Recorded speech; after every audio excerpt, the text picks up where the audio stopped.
cosmos give rise to life as naturally as it makes stars and worlds? This is our voyage to the heart of that mystery. Our solar system is a treasure trove of mysteries waiting to be uncovered. From planets with atmospheres thick enough to crush steel, to moons hiding oceans beneath miles of ice, the solar system is full of strange and fascinating wonders. While we've visited and studied some of these worlds with spacecraft and telescopes, there's still so much we don't know. Why does Mercury have such a massive iron core? What keeps Jupiter's great red spot swirling after centuries? And could places like Europa or Enceladus secretly harbor life beneath their frozen crusts? Let's explore the enigmas of our solar system. The acidic enigma of Venus's atmosphere. Why so thick? Why so toxic? Venus, often called Earth's twin, is anything but similar when it comes to its atmosphere. The two planets are nearly identical in size and composition, and Venus is only slightly closer to the Sun. Yet, while Earth has a temperate climate and a breathable atmosphere, Venus is a searing inferno, cloaked in an atmosphere so thick and toxic it crushes and scorches anything that dares approach its surface. The atmosphere of Venus is dominated by carbon dioxide, making up about 96.5% of its composition. The rest consists mostly of nitrogen, with traces of other gases, including sulfur dioxide, water vapor, and argon. This heavy concentration of carbon dioxide has created a runaway greenhouse effect, trapping heat and driving surface temperatures to a blistering 464 degrees Celsius or 867 degrees Fahrenheit, hot enough to melt lead. But it's not just the heat that makes Venus's atmosphere so hostile, it's the pressure. At the surface, the atmospheric pressure is about 92 times that of Earth's, equivalent to being nearly a kilometer underwater. This combination of extreme heat and crushing pressure makes Venus's surface one of the most inhospitable places in the solar system. Unlike the fluffy, water-based clouds of Earth, Venus's clouds are made of concentrated sulfuric acid.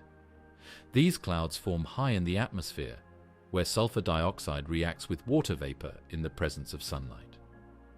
The acid droplets are corrosive, capable of eating away at metal and other materials. These clouds reflect much of the sunlight that hits Venus, giving the planet its bright, shiny appearance when viewed from Earth. Despite this reflectivity, enough sunlight penetrates the atmosphere to heat the surface, and the thick layers of carbon dioxide trap that heat, preventing it from escaping. Early in its history, Venus might have been more Earth-like, with a thinner atmosphere and possibly liquid water on its surface. But at some point, the planet took a very different path. One theory is that its closer proximity to the Sun played a key role. Venus receives about twice as much solar energy as Earth. This extra heat could have caused any oceans or water on its surface to evaporate more quickly, releasing large amounts of water vapor into the atmosphere. Water vapor is a powerful greenhouse gas, and its presence in the atmosphere would have further warmed the planet, causing more water to evaporate. This feedback loop, known as the runaway greenhouse effect, could have eventually boiled away all of Venus's surface water. Without water to absorb carbon dioxide and form carbonates, the gas built up in the atmosphere over time, leading to the thick, carbon dioxide-rich air we see today. Sulfur dioxide, another major component of Venus's atmosphere, adds to its toxic nature. This gas likely comes from volcanic activity, which may still be occurring on the planet. Evidence from spacecraft like the European Space Agency's Venus Express suggests that Venus has active volcanoes, which release sulfur dioxide into the atmosphere. On Earth, volcanic eruptions also release sulfur dioxide, but rain and other processes quickly remove it from the air. On Venus, without water to create this cleansing rain, the sulfur dioxide remains in the atmosphere, where it reacts with sunlight and other chemicals to form the planet's acidic clouds. Earth's magnetic field protects our atmosphere from being stripped away by the solar wind, a stream of charged particles from the Sun. Venus has only a weak magnetic field, likely due to its slow rotation and lack of a liquid, convecting core like Earth's. As a result, its upper atmosphere is exposed to the solar wind, which strips away lighter elements like hydrogen. This loss of hydrogen makes it difficult for water to form, further ensuring that Venus's atmosphere remains dry and dominated by heavier gases like carbon dioxide and sulfur dioxide. The thickness and composition of Venus's atmosphere create unique conditions at different altitudes. Near the surface, the air is dense and scorching, but as you move higher, temperatures and pressures decrease. At around 50 kilometers above the surface, the temperature and pressure become more Earth-like, and some scientists have speculated that this region could even be a potential habitat for microbial life. The sulfuric acid clouds would make survival challenging, but extremophiles on Earth, microbes that thrive in acidic, high-pressure environments, show that life can sometimes adapt to conditions we would consider impossible. Venus's atmosphere has taught scientists a great deal about how greenhouse gases affect a planet's climate. The study of Venus has also helped researchers better understand the atmospheres of exoplanets. Some of these distant worlds may have atmospheres similar to Venus, and understanding how they formed and evolved can provide insights into their potential for hosting life.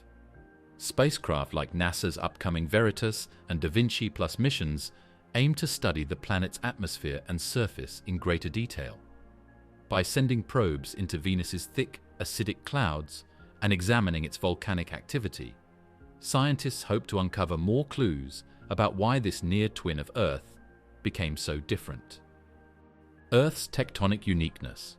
Why the only active plate. Tectonics in the solar system. Beneath our feet, vast slabs of the Earth's crust and upper mantle, known as tectonic plates, shift, collide, and separate. This process, called plate tectonics, is responsible for shaping the continents, building mountain ranges, and triggering earthquakes and volcanic eruptions. It is a phenomenon unique to Earth, at least as far as we know. No other planet or moon in the solar system shows clear signs of active plate tectonics. The basic idea of plate tectonics is straightforward. Earth's outer shell, or lithosphere, is broken into several rigid plates that float on the hotter, softer layer beneath, known as the asthenosphere. These plates move because of heat escaping from Earth's interior. As heat rises from the core through the mantle, it creates convection currents, much like the way hot water swirls in a pot. These currents push and pull on the overlying plates, causing them to move. At plate boundaries, this motion creates dramatic effects. Plates can collide, forming towering mountain ranges like the Himalayas. They can pull apart, creating rift valleys and spreading ocean floors. Or they can slide past each other, as seen at California's San Andreas Fault. A key factor that makes Earth's plate tectonics possible is its size. Earth is large enough to retain significant heat from its formation and the decay of radioactive elements in its interior. This heat drives the convection currents in the mantle that power plate movements. Smaller planets and moons, like Mars and our moon, cooled more quickly after they formed. Without enough internal heat to sustain convection, their surfaces became geologically stagnant. Even Venus, which is similar in size to Earth, lacks the kind of active tectonic system we see here. Instead, Venus appears to release its internal heat in episodic bursts, resurfacing much of the planet in massive volcanic outpourings. The major reason for Venus's lack of plate tectonics is the absence of water. Water plays a crucial role in Earth's tectonic activity. The presence of liquid water on and within the planet has a profound effect on the properties of its crust and mantle. Water lowers the melting point of rock, making it easier for magma to form and for the crust to deform. At subduction zones, where one tectonic plate dives beneath another, water carried down from the surface helps to lubricate the process. Without water, Earth's lithosphere might be too stiff and brittle to allow for the smooth, continuous motion of plates. Mid-ocean ridges, where new crust is formed as plates pull apart, are a central feature of this system. Here, magma rises from below, cools and solidifies to create fresh oceanic crust. This crust slowly spreads outward until it is recycled back into the mantle at subduction zones. This cycle of creation and destruction is unique to Earth. While other planets show evidence of volcanic activity, none have this ongoing renewal of their crust. Plate movements play a role in the carbon cycle, which regulates the planet's temperature. Volcanic eruptions release carbon dioxide into the atmosphere, while the weathering of rocks and the subduction of oceanic crust remove it. Over millions of years, this balance helps to stabilize Earth's climate, preventing runaway greenhouse effects like those seen on Venus or the deep freeze of Mars. Earth's dynamic geology has been essential for life. Plate tectonics continually reshapes the surface, creating diverse habitats and recycling nutrients essential for ecosystems. Without this constant renewal, Earth might resemble a barren, geologically stagnant world like Mars. Subduction zones, for example, bring nutrients from the ocean floor back to the surface, where they can support life. The movement of plates also influences ocean currents, which help to distribute heat and regulate the climate. Mars shows evidence of volcanic activity and surface features that suggest the crust may have shifted in the past. However, these processes appear to have been localized and short-lived, rather than the global, ongoing system seen on Earth. The massive volcanoes on Mars, such as Olympus Mons, are a result of hot spots in the mantle that built up over time, rather than the movement of plates. Similarly, Venus's surface deformation and volcanism occur without the organized system of spreading and subduction that defines plate tectonics. Some scientists wonder if plate tectonics might exist in a hidden or dormant form on other planets. While Venus's lack of water makes it too rigid to move in the same way Earth's plates do, the surface does show signs of past movement, such as rift-like structures and areas of compression.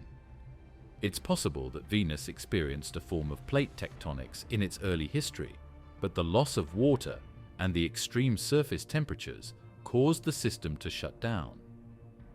As more Earth-like exoplanets are discovered, the presence of tectonic activity could become an important factor in assessing their potential to support life.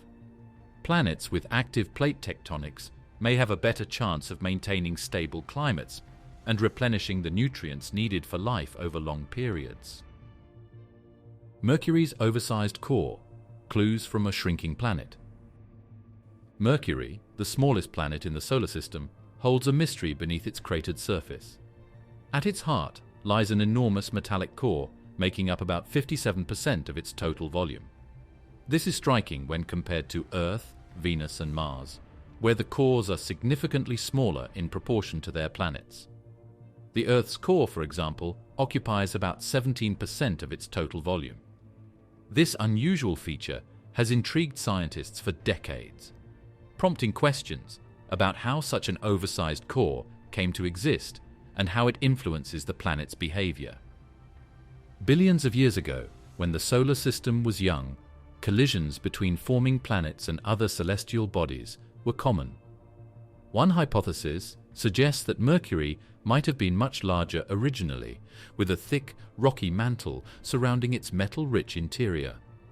At some point, a massive impact could have struck the young planet with enough force to strip away much of its outer layers, leaving behind the dense core and a relatively thin mantle. This idea, while compelling, comes with challenges. For one, any impact strong enough to strip away a planet's mantle would need to be extraordinarily energetic. The material blown off would likely have dispersed into space or possibly been swept up by other nearby bodies. The evidence of such an event is difficult to trace billions of years after the fact, leaving scientists to rely on models and indirect observations to piece together Mercury's early history. Other theories suggest that Mercury's composition might reflect conditions in the early solar system. Close to the Sun, the temperatures during the planet's formation could have been so high that lighter materials, including silicates that make up much of a planet's mantle, were less likely to condense and stick together. This would result in a planet with a naturally higher proportion of heavy metallic elements. The planet is also not a static entity. Over billions of years, it has been slowly cooling, and as it cools, its large core contracts. This ongoing shrinkage has a dramatic effect on the planet's surface. Evidence of this can be seen in Mercury's scarps, or cliffs, that crisscross the planet. These scarps form as the crust compresses and buckles, like the wrinkles on a dried-out apple. The Messenger spacecraft, which orbited Mercury from 2011 to 2015, provided unprecedented insights into these features. It captured images of scarps that stretch for hundreds of kilometers and rise several kilometers high. These cliffs are relatively young in geological terms, suggesting that Mercury's contraction is an active process. While most planets undergo some cooling and contracting over time, Mercury's oversized core amplifies this effect. As the core shrinks, it releases heat, albeit at a much slower rate now than in its early years. This heat flow has implications for the magnetic field Mercury still possesses, which is weaker than Earth's, but remarkable given its small size. The planet's magnetic field hints at a partially molten outer core, where liquid metal moves to generate the field through a dynamo effect. The planet is pockmarked with craters from impacts that occurred throughout its history, but many of these craters are disrupted or cut by the scarps. This provides a timeline. The scarps must have formed after the craters, showing that the planet's surface has been reshaped long after the heavy bombardment phase of the solar system's early days. The strange spin of Venus, retrograde rotation and its origins. While most planets in the solar system rotate counterclockwise when viewed from above their north poles, Venus spins in the opposite direction. This retrograde rotation means that, on Venus, the Sun rises in the west and sets in the east, a pattern completely reversed from what we experience on Earth. Even more unusual is how slowly Venus rotates. A single day on Venus, measured by its rotation, lasts 243 Earth days, making its day longer than its year, which lasts only 225 Earth days. Planets typically form with their rotations aligned with the overall motion of the solar system, which spins in a counterclockwise direction. For Venus to have such a drastically different spin, something must have altered it after the planet's formation, or it must have formed under unique conditions. One of the leading theories is that it was caused by a massive collision during the early stages of the solar system. In its youth, the solar system was a chaotic place, with countless protoplanets and smaller objects colliding and merging to form the planets we know today. A giant impact with a large object could have been powerful enough to alter Venus's spin, either reversing its direction or significantly slowing it down. Evidence of such a collision might be hard to find today, as Venus's thick atmosphere and volcanic activity have likely erased much of the planet's early surface features. Another possibility is that Venus's slow and backward rotation is the result of gravitational interactions with the Sun. The immense gravitational pull of the Sun exerts tidal forces on planets, and over billions of years, these forces can influence a planet's rotation. On Earth, the Moon's gravitational pull causes tides in the oceans, and over time, it has been slowing Earth's rotation. For Venus, tidal interactions with the Sun may have acted differently, slowing its spin and eventually reversing its direction. Venus's thick atmosphere could play a role in amplifying these tidal effects, as the dense air interacts with the Sun's gravity and the planet's surface, creating friction that affects its rotation. Some scientists believe that Venus's atmosphere itself might be responsible for its retrograde spin. The planet's dense carbon dioxide atmosphere moves in a phenomenon known as superrotation, where the upper layers of the atmosphere spin much faster than the planet's surface. This atmospheric motion generates immense amounts of angular momentum, which could transfer to the planet over time. Because the planet spins so slowly, a single day and night on Venus each last for months. This prolonged exposure to sunlight on one side and darkness on the other creates extreme temperature differences in the atmosphere, driving powerful winds that redistribute heat. These winds, combined with the planet's retrograde spin, result in complex and chaotic weather systems that scientists are still trying to understand. Venus's unusual rotation also affects its magnetic field. On Earth, the rapid rotation of the planet drives the dynamo effect in its core. Venus, however, rotates so slowly that its dynamo is weak or non-existent, leaving the planet with only a faint and irregular magnetic field. This lack of protection means Venus's atmosphere is directly exposed to the solar wind. Despite this, Venus's thick atmosphere remains remarkably dense, suggesting that other processes, such as volcanic outgassing, replenish the lost material. The Moon's disproportionate influence, Earth's giant satellite, and its role in stability. Compared to other planets in the solar system, the Earth's moon is remarkably large relative to its host planet. This unusual size has given it a unique role in shaping Earth's stability, climate, and evolution. The Earth's axis, the imaginary line it spins around, is tilted at about 23.5 degrees relative to its orbit around the Sun. This tilt is what gives us our seasons, as different parts of the planet receive varying amounts of sunlight throughout the year. Without the Moon, this tilt would be far less stable. Over long periods, the gravitational pull of other planets, particularly Jupiter, could cause the tilt to vary wildly, leading to dramatic changes in climate. The Moon's steady gravitational influence acts as a stabilizing force, preventing these extreme shifts and ensuring that Earth's seasons remain relatively predictable. As the Moon orbits Earth, its gravity pulls on the planet's oceans, creating bulges of water on the side facing the Moon and the side opposite it. As Earth rotates, these bulges move across the surface, creating the high and low tides that are so familiar along coastlines. Tides do more than just shape the ebb and flow of the oceans. They also play a role in mixing nutrients in coastal waters, supporting marine life. In the distant past, stronger tides may have helped life transition from the oceans to land, creating the conditions necessary for early ecosystems to thrive. The Moon's presence is the result of the most dramatic event in Earth's early history. Most scientists believe the Moon formed about 4.5 billion years ago, not long after Earth itself came into existence. According to the leading theory, known as the giant impact hypothesis, a Mars-sized body called Kyer collided with the young Earth. This catastrophic impact ejected a massive amount of debris into space, which eventually coalesced to form the Moon. Evidence for this theory comes from the composition of moon rocks, which are strikingly similar to Earth's crust, as well as computer simulations that show how such an impact could produce a moon of the right size and orbit. The young moon was much closer to Earth than it is today, resulting in extremely high tides. Over time, tidal forces caused the Moon to gradually move away from Earth, a process that continues today at a rate of about 3.8 centimeters per year.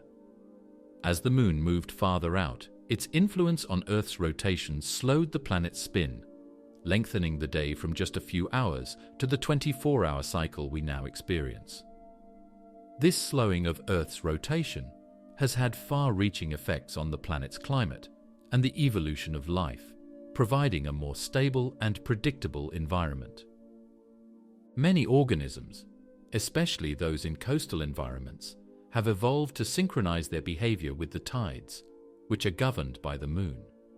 Even today, some species rely on the lunar cycle for reproduction or migration.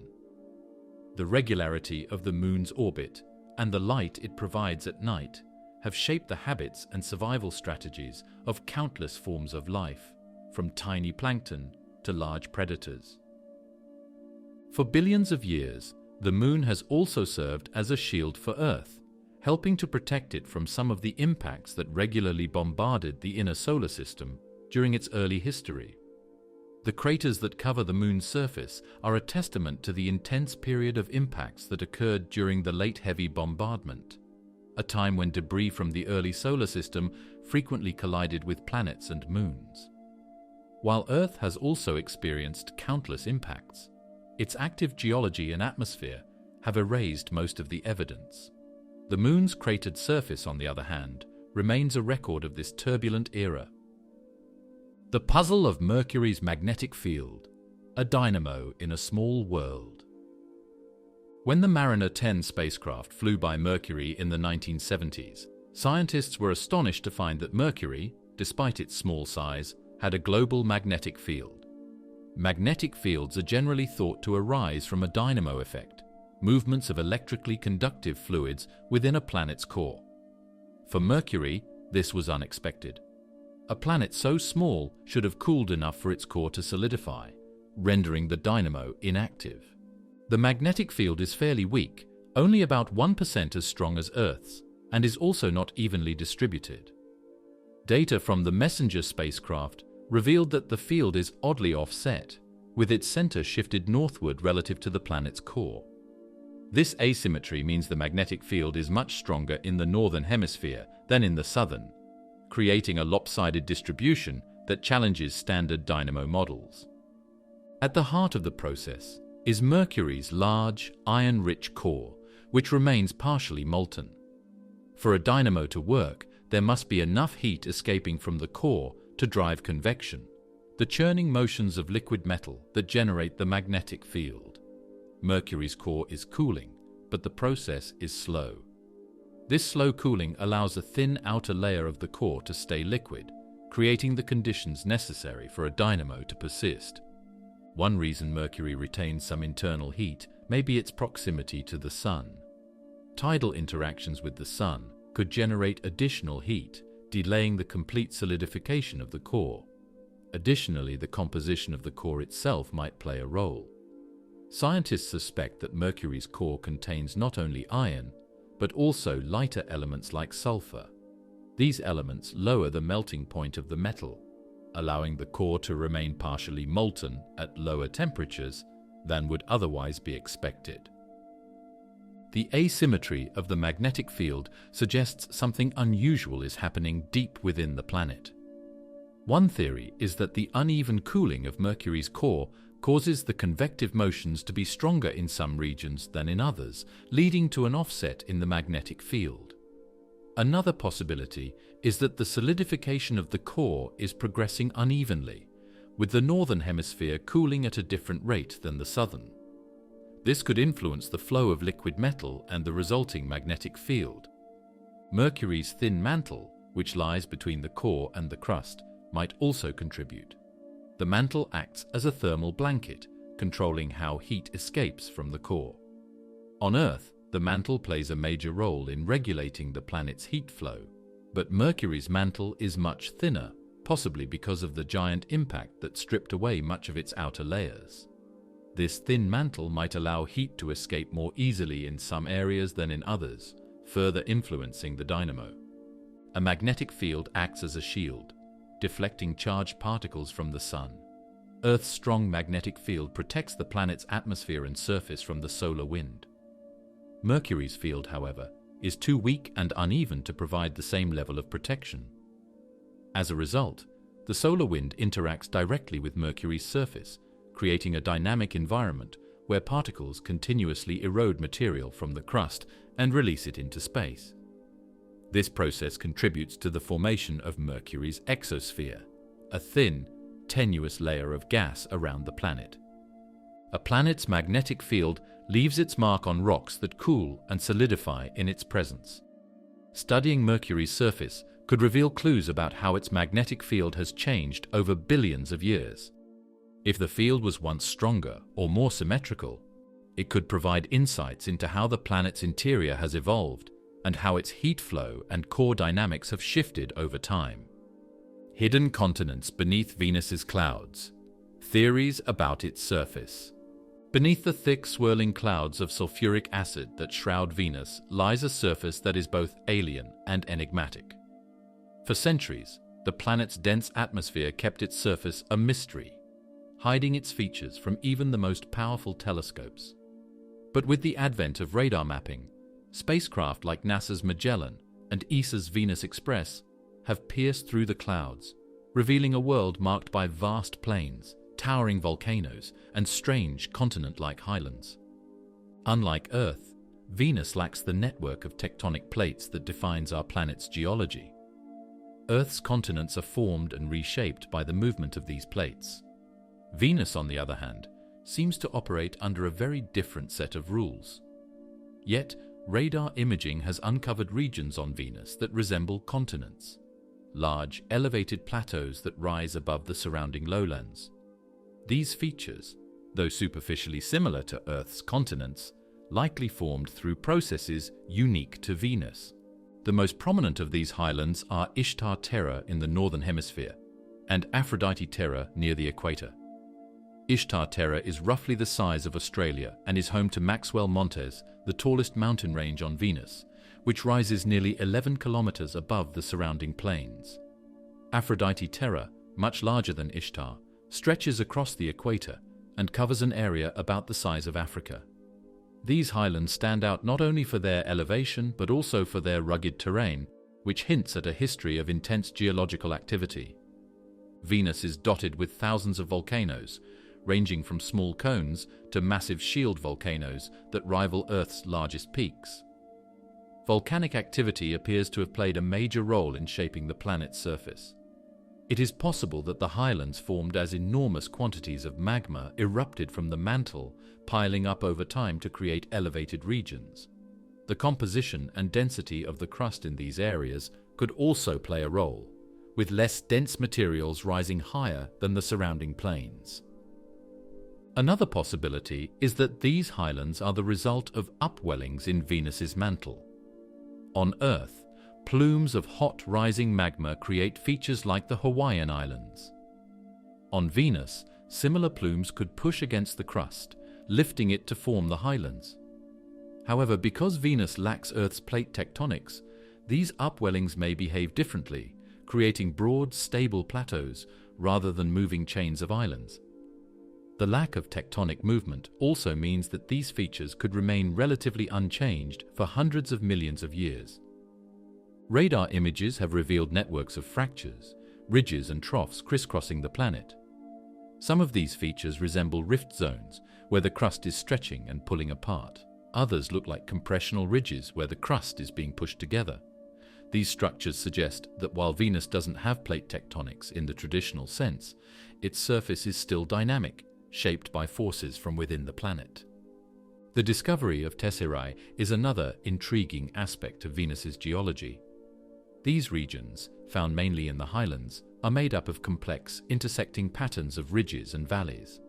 Tesserae are among the oldest features on Venus, with some thought to date back more than 1 billion years. Their intricate patterns suggest a history of intense deformation, possibly caused by cycles of heating and cooling in the planet's crust.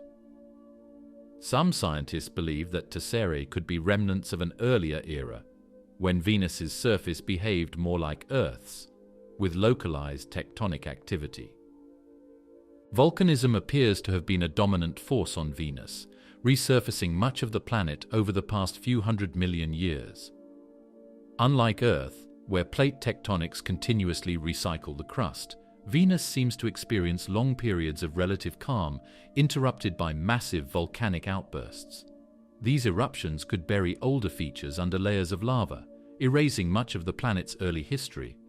The highlands, being more resistant to resurfacing, may preserve records of Venus's ancient past. Billions of years ago, the planet may have had liquid water on its surface and a thinner, more temperate atmosphere.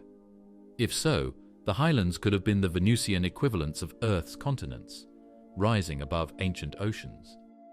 As Venus's climate changed and its water evaporated, these regions might have been left exposed, shaped by the volcanic and tectonic forces that followed. Studying the highlands of Venus is challenging, given the extreme conditions on the planet's surface.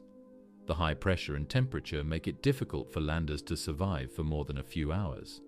However, future missions are being designed to withstand these harsh conditions, and hopefully we will soon learn more about the processes that created these features and how they have evolved over time.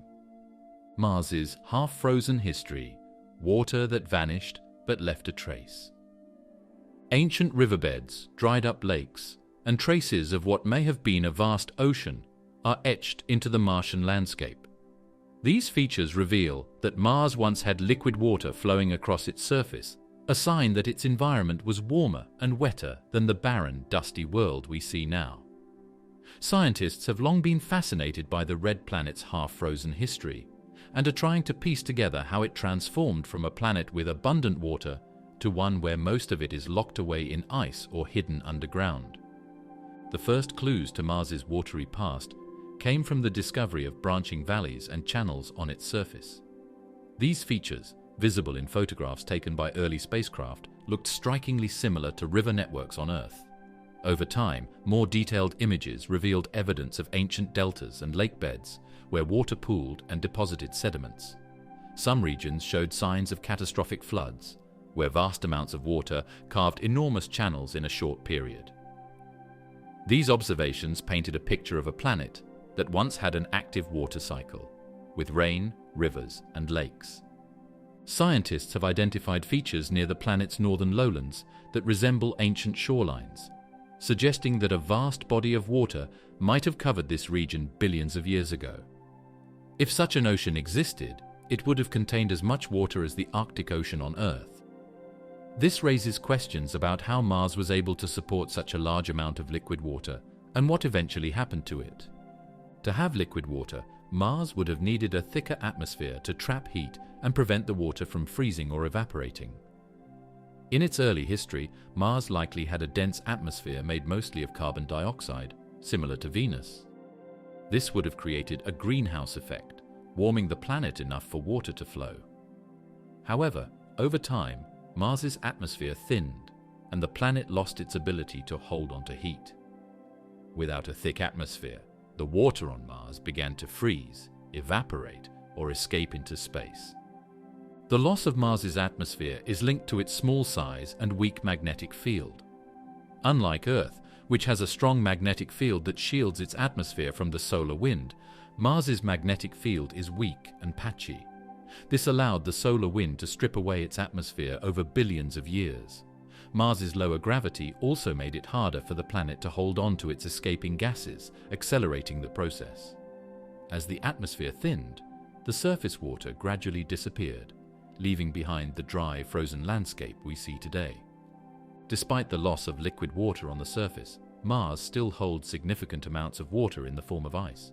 At its polar regions, thick layers of water ice are buried beneath seasonal caps of carbon dioxide ice. These polar ice caps grow and shrink with the changing seasons, a reminder of the planet's dynamic climate.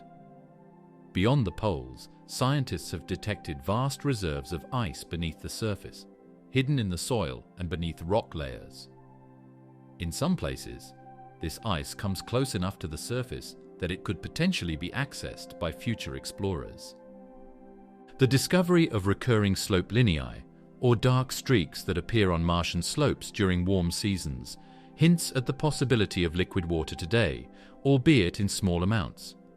These streaks are thought to form when briny water mixed with salts, temporarily flows down the slopes.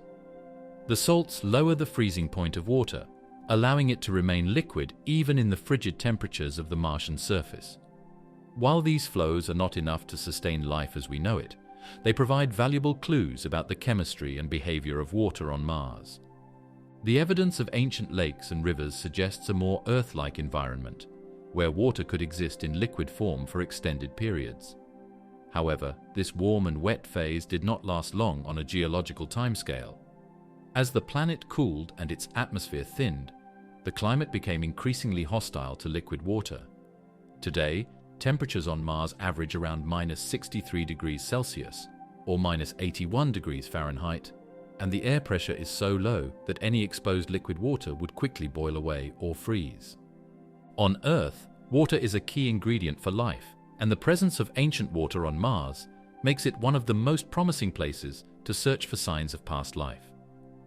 If life ever existed on Mars, it might have thrived in its ancient lakes or underground, where water and heat from the planet's interior could provide a stable environment. So far, no definitive evidence of life has been found, but ongoing missions are searching for organic molecules and other clues that might reveal Mars's biological history. The Mars rovers, like Curiosity and Perseverance, have been crucial in unraveling the planet's history. By analyzing rocks and soil, these robotic explorers have provided evidence of ancient environments that could have been habitable. For instance, Curiosity discovered clay minerals in Gale Crater, a sign that water once existed there with conditions suitable for life. Perseverance is now exploring the Jezero Crater, an ancient lake bed, searching for signs of microbial life and collecting samples to be returned to Earth. Tharsis Bulge and Olympus Mons, the greatest volcanic plateau in the solar system. Stretching over a quarter of the Martian surface, the Tharsis volcanic plateau hosts some of the most extraordinary geological features in the solar system. At its heart lies Olympus Mons, a massive shield volcano that towers 21.9 kilometers above the surrounding plains. At 13.6 miles or 72,000 feet, it is the tallest volcano known, not only on Mars, but in the entire solar system. This monumental structure and the other massive volcanoes of the Tharsis Bulge offer a glimpse into Mars's history of immense geological activity and unique planetary dynamics. Olympus Mons is unlike any volcano on Earth. Its sheer size is difficult to comprehend. Its base spans roughly 600 kilometers, an area comparable to the state of Arizona. The slopes of Olympus Mons are gentle, with an average incline of only 5 degrees, characteristic of shield volcanoes, which form through the repeated eruption of highly fluid lava. This lava spreads out in wide, thin layers, building the volcano slowly over millions of years. At the summit of Olympus, Mons is a caldera, a depression nearly 80 kilometers across, formed by the collapse of the volcano's roof after eruptions emptied the magma chamber below. The Tharsis region doesn't just host Olympus Mons. It's also home to 3 other massive shield volcanoes, Arsia Mons, Pavonis Mons, and Ascraeus Mons. These giants align in a nearly straight row along the plateau, each rivaling the largest volcanoes on Earth. Together, they form part of a volcanic complex that has profoundly shaped Mars's surface. The entire Tharsis Bulge rises several kilometers above the surrounding terrain, its formation linked to the upwelling of magma from the planet's interior. On our planet, volcanoes are scattered across tectonic plate boundaries, where plates converge, diverge, or slide past one another. The movement of these plates distributes volcanic activity across the globe, limiting the size any single volcano can achieve. In contrast, Mars does not have active plate tectonics. Its crust is a single rigid shell that doesn't shift like Earth's. As a result, when magma rises from the planet's interior, it tends to erupt repeatedly in the same location, allowing volcanoes like Olympus Mons to grow to extraordinary sizes. Another factor contributing to the size of Mars's volcanoes is its gravity, which is only about 38% that of Earth. Lower gravity allows volcanic structures to rise higher without collapsing under their own weight. On Earth, the height of a volcano is limited by the strength of the rock supporting it and the downward force of gravity. Mars's weaker gravitational pull gives volcanic materials more freedom to accumulate vertically, contributing to the staggering height of Olympus Mons and its neighbors. The immense weight of the Tharsis Bulge deformed the planet's crust, creating fractures and fault lines that extend across the surface. Some of these fractures, like the Valles Marineris Canyon system, are among the largest in the solar system. Stretching over 4,000 kilometers, Valles Marineris likely formed as the crust stretched and cracked under the stress of the rising Tharsis region. During their active phases, the Tharsis volcanoes would have released vast amounts of gases, including water vapor and carbon dioxide, into the atmosphere. These gases could have contributed to a greenhouse effect, temporarily warming the planet and possibly allowing liquid water to exist on the surface. While the exact role of Tharsis in shaping Mars's climate is still debated, its influence on the planet's geological and atmospheric history is undeniable. Despite their colossal size, Mars's volcanoes are no longer active. The planet's interior has cooled significantly over time, and the volcanic activity that once shaped its surface has ceased. However, the dormant volcanoes remain as towering monuments to a time when Mars was a more geologically dynamic world. The caldera at the summit of Olympus Mons and the surrounding lava flows reveal clues about its eruptive history. The layers of lava suggest that the volcano experienced repeated eruptions over hundreds of millions of years.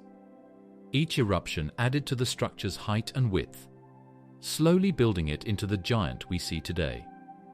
The youngest lava flows on Olympus Mons are estimated to be about 2 million years old, relatively recent in geological terms, suggesting that the volcano might not be completely extinct.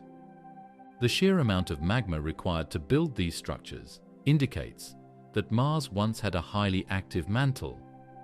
The presence of such a mantle suggests that the planet's interior was once hot enough to sustain large-scale melting, despite its smaller size and faster cooling compared to Earth. Understanding why volcanic activity was concentrated in the Tharsis region and what drove the upwelling of magma there remains an area of active research. Ceres and its salty surfaces, the first ocean world in the asteroid belt. Ceres, the largest object in the asteroid belt, is unlike any other world in its neighborhood. At first glance, it seems unassuming, a rocky, cratered sphere quietly orbiting between Mars and Jupiter. But closer study has revealed a fascinating secret. Beneath its icy, salty exterior lies evidence of liquid reservoirs, remnants of a possible ancient ocean that may still linger in briny pockets today. Ceres is small, just under 1,000 kilometers in diameter, making it the smallest recognized dwarf planet in the solar system. Its modest size belies its geological complexity. Observations from NASA's Dawn spacecraft, which orbited Ceres from 2015 to 2018, revealed bright spots scattered across its dark surface. The most striking of these is in Okator crater, a depression 92 kilometers wide. At the crater's center lies Cerealia Facula, a brilliant patch of reflective material made up of salts, primarily sodium carbonate mixed with ammonium chloride and bicarbonate. These minerals suggest that liquid water, enriched with dissolved salts, once flowed to the surface. The presence of these salts is a strong clue that Ceres is more than a simple rock.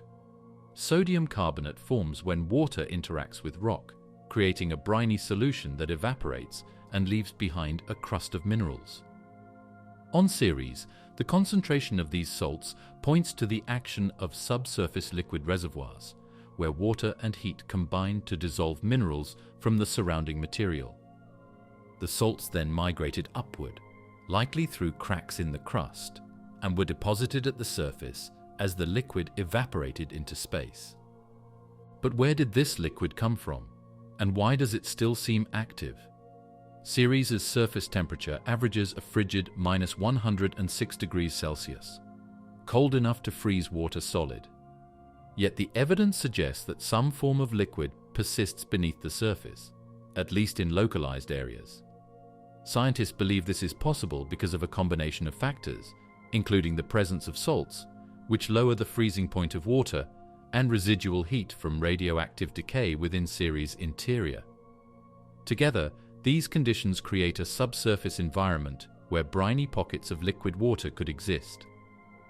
The dwarf planet likely formed early in the solar system's history, accreting material from the protoplanetary disk.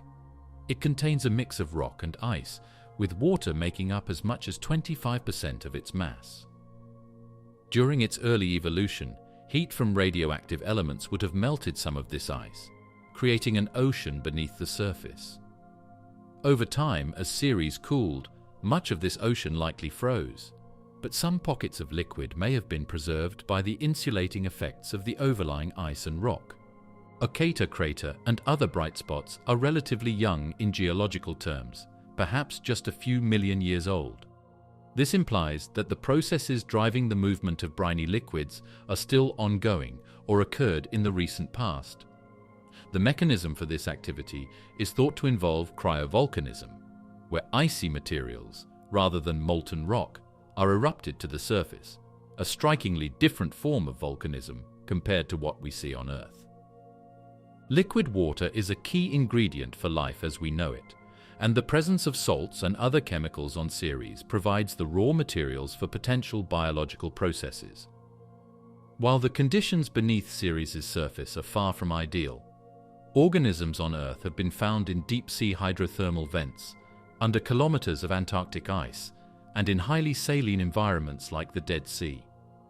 These examples demonstrate that life can adapt to extreme conditions, raising the possibility that similar processes could occur elsewhere.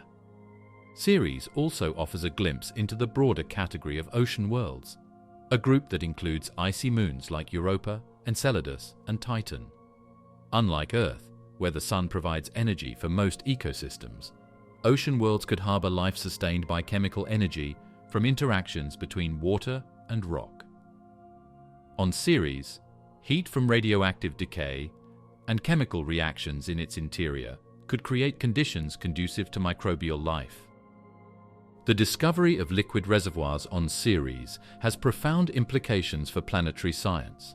It suggests that small, icy bodies, often overlooked in favor of larger planets, can undergo complex geological processes and retain liquid water for billions of years. This expands the range of environments where scientists might search for life and offers new insights into the diversity of planetary systems. The study of Ceres is far from over.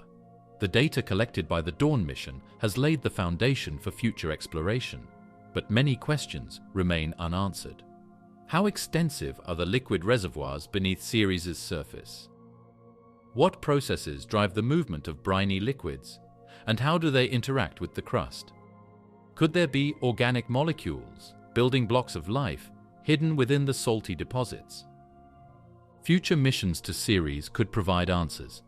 Instruments capable of probing beneath the surface, such as ground-penetrating radar or spectrometers designed to detect organic compounds, could reveal the composition and extent of its subsurface environment, and landers or rovers, equipped to analyze the bright spots, directly could confirm whether they contain traces of organic material.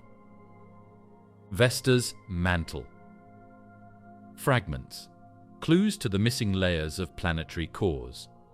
Unlike most asteroids, which are often considered rubble piles or solid lumps of rock, Vesta, the second largest object in the asteroid belt, is a differentiated body. This means it has distinct layers, much like a planet, including a core, mantle, and crust. The story of Vesta reveals how it formed as one of the solar system's early building blocks, and the fragments of its mantle that have been scattered across space provide clues about the processes that shape the cores of planets. Vesta's differentiation likely began over 4 billion years ago, when it was still in its infancy. During this time, radioactive elements like aluminum-26 released heat as they decayed, causing Vesta's interior to melt. This melting allowed heavier materials like iron and nickel to sink toward the center, forming a core, while lighter materials floated to the surface to create a crust. Between these layers, the mantle formed, rich in minerals like olivine and pyroxene, which are common in planetary interiors. This process of differentiation marks Vesta as a miniature version of the larger terrestrial planets, offering scientists a rare opportunity to study planetary formation in a smaller and more accessible body. On Earth, mantle material is largely hidden beneath miles of crust, and only in specific regions like mid-ocean ridges or volcanic hotspots does it occasionally make its way to the surface.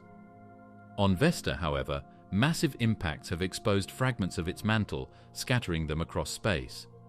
These fragments, known as vestoids or howardite eucrite diogenite or HED meteorites, provide direct samples of material from deep within Vesta's interior.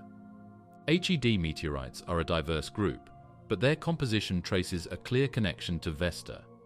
Eucrites represent cooled magma from Vesta's crust, while diogenites are believed to originate from the mantle, and howardites are mixtures of both.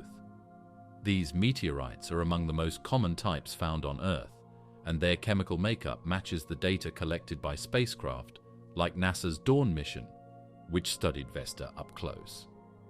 Together, these observations confirm that Vesta is the parent body of these meteorites, and that they contain fragments of its differentiated layers. The presence of olivine and pyroxene in diogenites suggests that Vesta's mantle underwent significant heating and partial melting. This indicates that the asteroid experienced a degree of geological activity early in its history, even if it lacks the ongoing tectonic and volcanic processes seen on Earth. The discovery of mantle material on Vesta also supports the idea that the early solar system was a chaotic and violent place, where collisions were common and reshaped the interiors of many forming bodies. One of the most significant impacts on Vesta occurred about 1 billion years ago, leaving a giant scar known as the Rhea Silvia Basin near the asteroid's south pole. This impact was so powerful that it excavated material from deep within Vesta's interior, including mantle fragments, and ejected it into space. Much of this debris now orbits the Sun as smaller asteroids, some of which eventually make their way to Earth as meteorites. The Rhea Silvia Basin itself is a dramatic feature, with a central peak that rises over 20 kilometers high, rivaling some of the tallest mountains in the solar system. By analyzing the mineral content and isotopic composition of HED meteorites, researchers have gained insights into how heat and pressure shaped Vesta's mantle during its formation. These studies also provide a valuable point of comparison for understanding the interiors of larger planets, including Earth and Mars, where mantle material is much harder to access. Why did Vesta never become a full-fledged planet? The answer lies in its location in the asteroid belt, where gravitational interactions with Jupiter prevented it from accreting more material during the early stages of the solar system. Instead of growing into a planet, Vesta remained a protoplanet, a snapshot of an intermediate stage in planetary evolution. The study of Vesta's mantle fragments also sheds light on the broader process of planetary core formation. Differentiation is a key step in this process, as it separates heavy elements like iron and nickel from lighter silicates, creating a layered structure. On larger planets, this process leads to the development of magnetic fields and plate tectonics, both of which are crucial for habitability. While Vesta lacks these features, its differentiated structure offers a glimpse into the initial stages of core and mantle formation. In addition to its scientific importance, Vesta holds cultural significance as one of the brightest objects in the asteroid belt, visible to the naked eye under dark skies. Its brightness is partly due to its reflective surface, which is composed of basaltic rock, a material associated with volcanic activity. This connection to volcanism further underscores Vesta's role as a transitional object, bridging the gap between rocky planets and simpler asteroids. The Great Divide. Why is the asteroid belt stuck between rocky and gas giants? The asteroid belt stretches out in the vast, seemingly endless expanse between Mars and Jupiter. It is a place of fragments, scattered remnants of a time when the solar system was young and chaotic. Unlike the planets that orbit smoothly along defined paths, the asteroid belt tells a story of something interrupted, of material that, despite the promise of potential, never managed to coalesce into a single, large planet. To understand why this happened, we must look at the dynamics of the solar system and the unique environment within the asteroid belt. The location of the asteroid belt, nestled between the rocky worlds of the inner solar system and the massive gas giants of the outer solar system, is not a coincidence. This region represents a kind of boundary, a line where conditions shifted dramatically during the solar system's formation.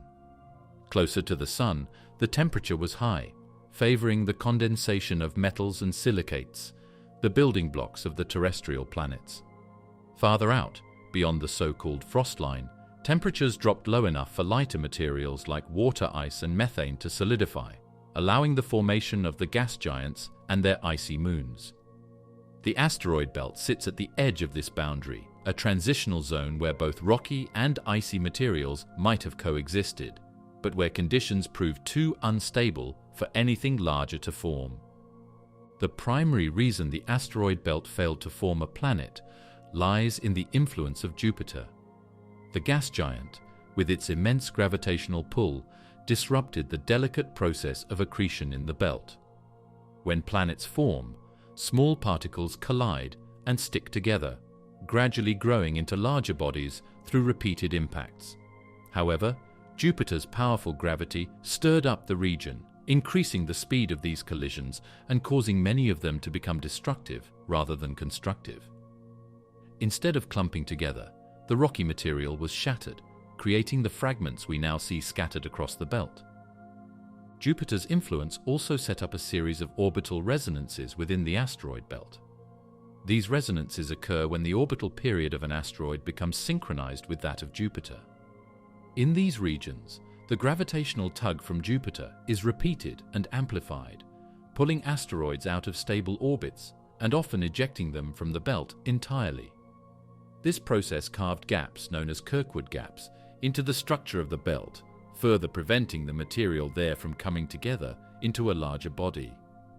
The early solar system was a turbulent place, and the asteroid belt was not immune to its chaos. It is thought that the belt initially contained much more material than it does today, perhaps enough to form a small planet. However, repeated gravitational interactions with the growing planets, particularly Jupiter and Saturn, likely stripped much of this material away, leaving behind only a fraction of the original mass.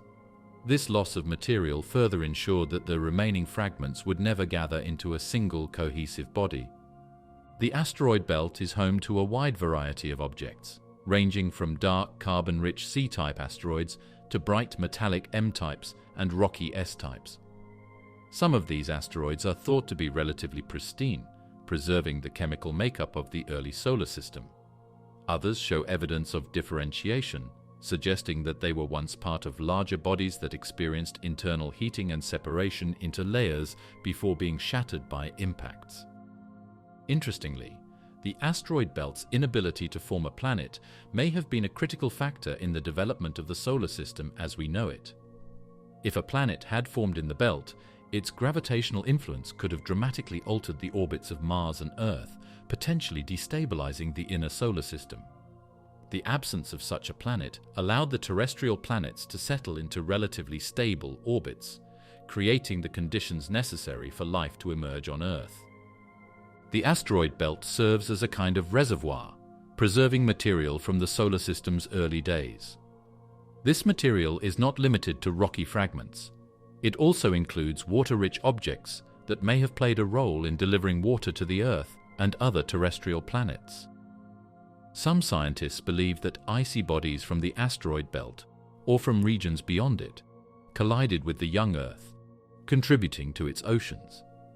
Some asteroids also contain complex organic molecules, which could have served as precursors to life. The asteroid belt remains an active region, shaped by ongoing collisions and gravitational interactions.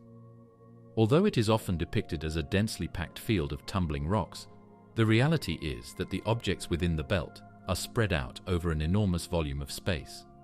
Collisions are rare, but when they do occur, they can create smaller fragments or send asteroids hurtling toward the inner solar system as near-Earth objects.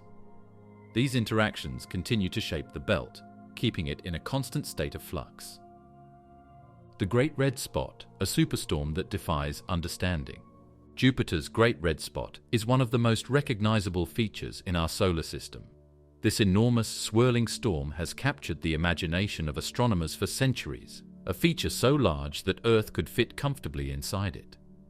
Despite being observed for nearly 200 years, the Great Red Spot continues to baffle scientists with its persistence, energy, and sheer scale. The Great Red Spot is essentially a massive anticyclone, a type of weather system characterized by high pressure at its core and winds that circulate in a counterclockwise direction in the southern hemisphere of Jupiter. These winds can reach speeds of up to 400 miles per hour, far surpassing the fiercest hurricanes on Earth. The storm is reddish-orange in color, surrounded by a band of lighter clouds, and spans over 10,000 miles across, though it used to be even larger in past centuries. The storm has been a constant presence since it was first documented in the 1830s. Another spot observed between 1665 and 1713 was once thought to be the red spot as well, but recent studies have concluded that those observations were likely of another storm that faded over time, eventually being replaced by the one we know today. Nevertheless, its longevity is still one of its most puzzling aspects. On Earth, even the strongest storms eventually dissipate as they run out of energy or encounter cooler, more stable air. Yet Jupiter's Great Red Spot has endured for centuries, surviving through changes in the planet's atmospheric dynamics and possibly interacting with other weather systems. One of the primary reasons for the Great Red Spot's longevity is Jupiter's lack of a solid surface. On Earth, storms are influenced by land masses and ocean currents, which can disrupt their flow and cause them to break apart.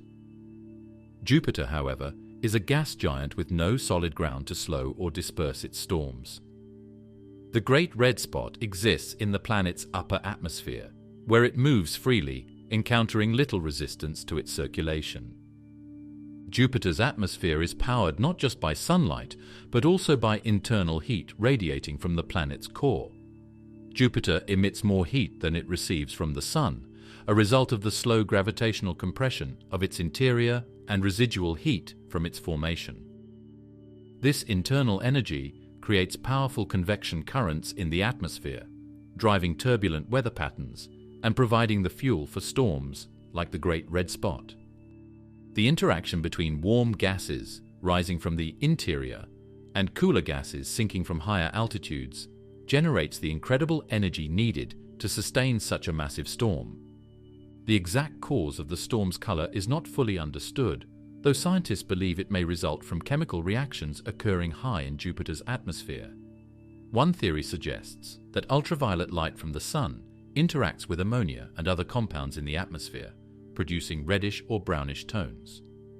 Another possibility is that the color comes from deeper layers of Jupiter's atmosphere, with materials being dredged up by the storm's powerful circulation. Despite its apparent stability, the Great Red Spot is not static. Observations over the past century reveal that the storm is gradually shrinking.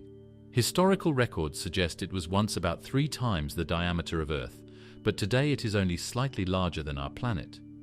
The reasons for this shrinkage are not entirely clear. Some scientists speculate that the storm is losing energy due to interactions with surrounding jet streams, narrow bands of fast-moving air that encircle the planet. These jet streams could be siphoning energy away from the Great Red Spot, causing it to weaken over time. Another factor might be the storm's interactions with smaller vortices and weather systems in Jupiter's atmosphere. These encounters can transfer energy in unpredictable ways, sometimes fueling the storm and other times disrupting its structure. The Great Red Spot has been observed to swallow smaller storms, which may temporarily reinvigorate it. But such interactions could also contribute to its eventual decline. The storm serves as a natural laboratory for understanding the behavior of fluids and gases under extreme conditions. Researchers have used data from the Great Red Spot to refine models of turbulence and convection, phenomena that play a crucial role in weather patterns on Earth and other planets. The storm also offers a glimpse into the processes that govern giant planets, which are common throughout the galaxy. Recent missions to Jupiter, such as NASA's Juno spacecraft, have provided unprecedented views of the Great Red Spot and its surrounding environment. Juno's instruments can peer deep into Jupiter's atmosphere, measuring temperature, composition, and motion at various layers.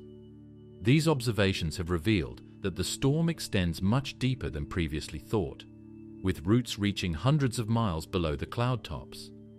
This vertical structure suggests that the Great Red Spot is influenced by processes occurring far beneath the visible surface, linking it to Jupiter's internal dynamics.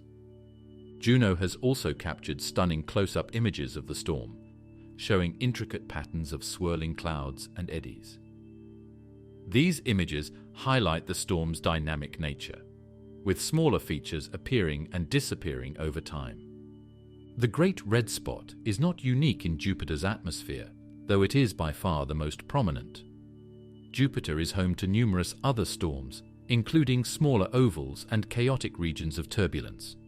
Some of these features, like the white ovals and the South Tropical Disturbance, interact with the Great Red Spot, influencing its behavior. Jupiter's metallic hydrogen layer, a sea of strange matter beneath the clouds.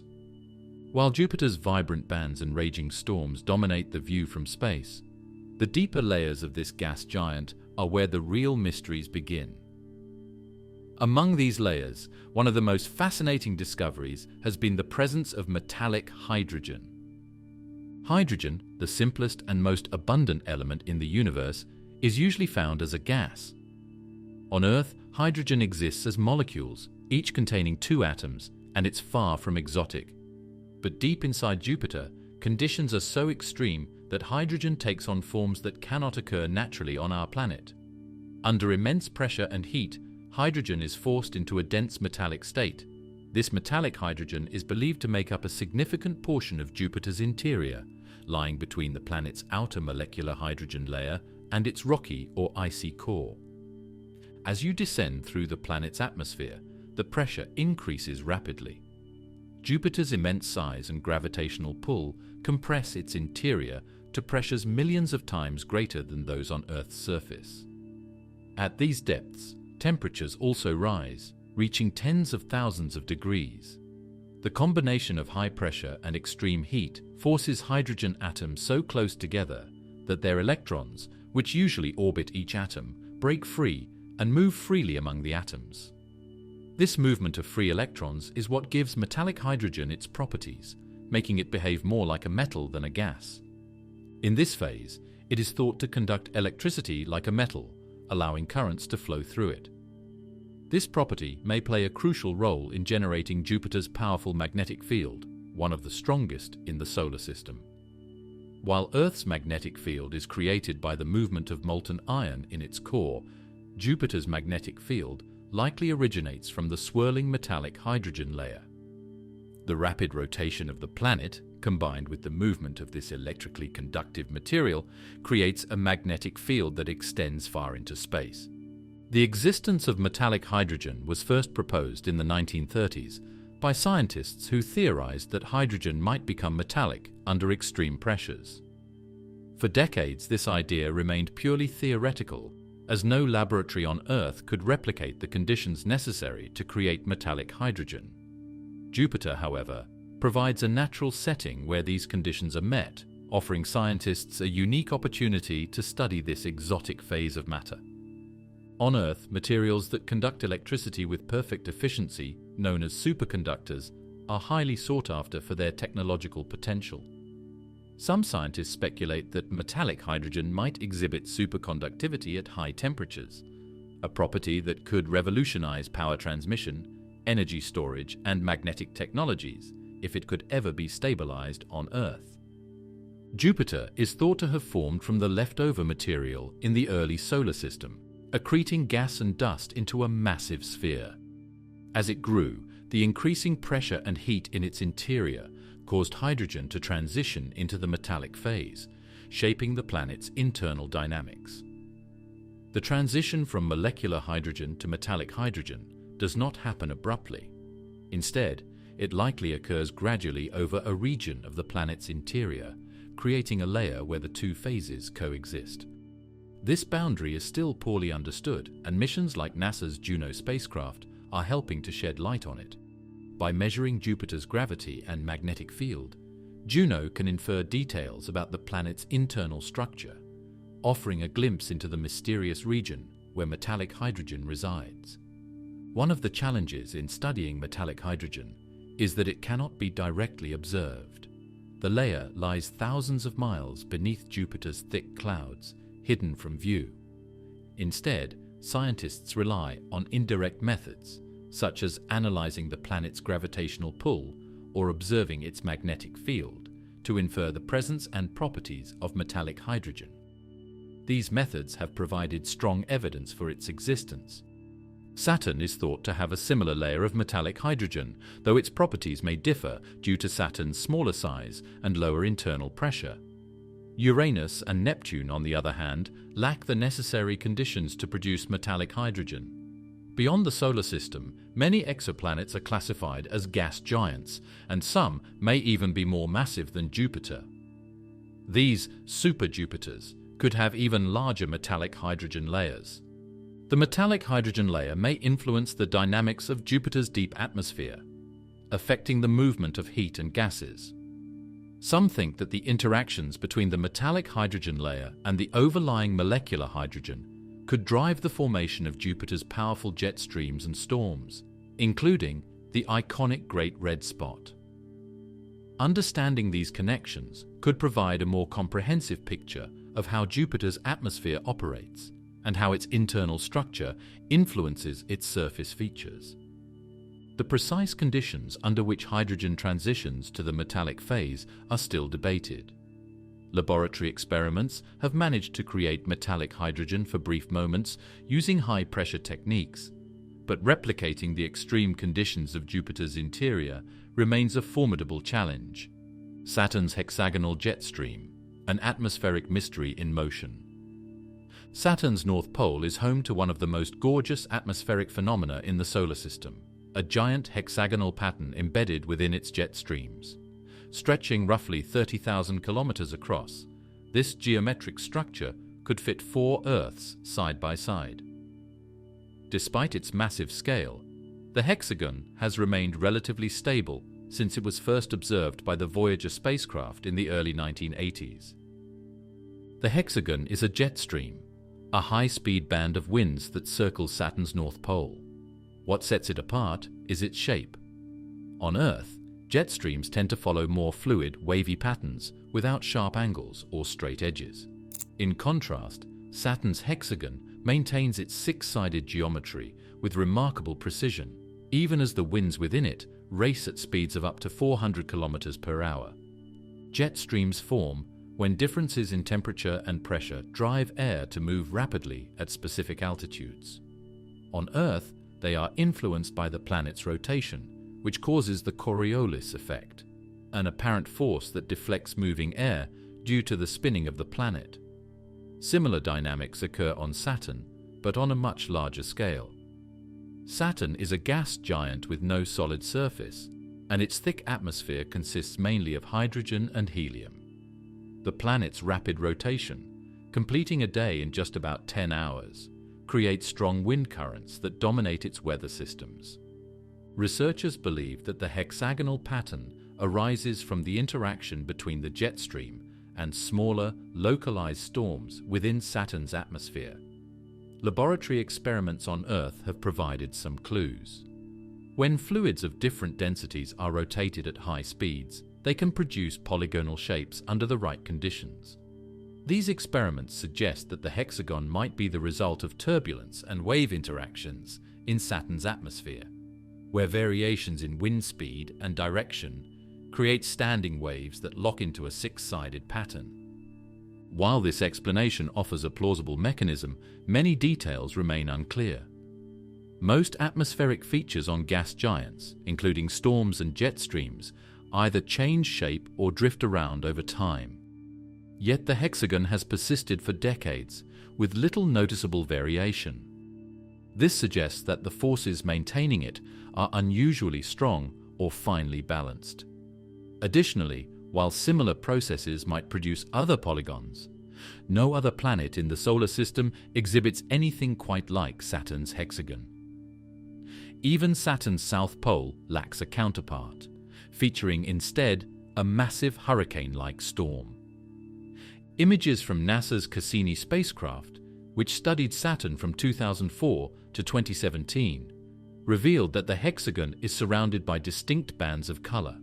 The core of the hexagon appears darker than the surrounding atmosphere, suggesting differences in temperature, composition, or cloud thickness. Seasonal changes on Saturn, which experiences years-long summers and winters due to its tilted axis, may influence these variations.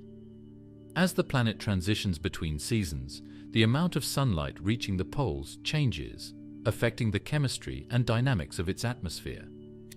These changes could alter the appearance of the hexagon without disrupting its shape. While no other examples have been observed in our solar system, it's possible that the conditions needed to create such features are rare but not exclusive to Saturn. The study of exoplanets might one day reveal hexagon-like structures in distant worlds, with comparable atmospheres and rotation rates. For now, however, Saturn's hexagon stands alone. The planet's equatorial regions are dominated by alternating bands of winds moving in opposite directions, creating a striped appearance. These bands are thought to result from convection currents and the planet's rapid rotation. At higher latitudes, storms and eddies punctuate the bands. The hexagon exists at the interface of these dynamic systems, suggesting that it may play a role in redistributing energy and momentum within the atmosphere. Saturn's hexagon is also closely linked to its polar vortex, a swirling mass of air centered at the pole. On Earth, polar vortices are familiar phenomena associated with extreme cold and sometimes disruptive weather. Saturn's polar vortex, however, is far more intense. Within the hexagon, the polar vortex appears as a dark, stormy region spinning at incredible speeds. This vortex may influence the hexagon's stability, anchoring it in place while the jet stream circulates around it. Conversely, the hexagon might act as a barrier, containing the polar vortex and shaping its behavior. Why Saturn's rings shouldn't exist. The paradox of their youthful glow. Saturn's rings are among the most iconic features in the solar system, stretching across hundreds of thousands of kilometers and dazzling observers with their brilliant, icy glow. Alongside their grandeur, these rings carry a mystery. They seem far younger than Saturn itself, an ancient planet that has existed for more than 4 billion years. Saturn's rings reflect a significant amount of sunlight, indicating that they are composed largely of water ice. This ice is surprisingly clean, suggesting that the rings have not been exposed to billions of years of bombardment by space dust and micrometeoroids, which would darken their surface over time. Observations from the Cassini spacecraft have supported this idea, showing that the rings are likely less than 100 million years old. In cosmic terms, this makes them practically fresh, raising the question of how they formed so late in Saturn's history. One possibility is that the rings were created by a catastrophic event. Saturn's gravity, powerful and relentless, could have torn apart a passing icy moon or comet that ventured too close. Such an event would have scattered debris into orbit around the planet, where it eventually spread out to form the rings we see today. Another theory suggests that the rings formed from the remnants of a collision between moons in Saturn's system. Saturn has more than 80 known moons, ranging in size from small, irregular rocks to massive bodies like Titan, which is larger than the planet Mercury. A high-speed impact between two moons could have created a cloud of ice and rock that coalesced into the ring system. Over time, smaller particles may have been ground down into finer grains by collisions, giving the rings their smooth and uniform appearance. Why don't we see similar structures around other planets? Jupiter, Uranus and Neptune also have rings, but theirs are faint and dark, a stark contrast to Saturn's bright, extensive system. Saturn's unique rings might be a fluke, the result of an unusual set of circumstances, or they could reflect differences in the planet's histories and environments. Keeping the rings intact is another challenge. Saturn's rings are not solid structures, but are made up of countless individual particles, ranging in size from tiny grains of dust to chunks of ice several meters across. These particles orbit Saturn at different speeds, creating a dynamic and constantly shifting system. Over time, collisions and interactions between particles should cause the rings to spread out and lose their distinct shape. Additionally, Saturn's gravity and the pull of its moons exert constant forces on the rings, threatening to destabilize them. Despite these challenges, the rings remain relatively well organized thanks to the influence of Saturn's moons. Known as shepherd moons, these small satellites orbit near the edges of the rings, their gravity helping to contain and shape the ring material.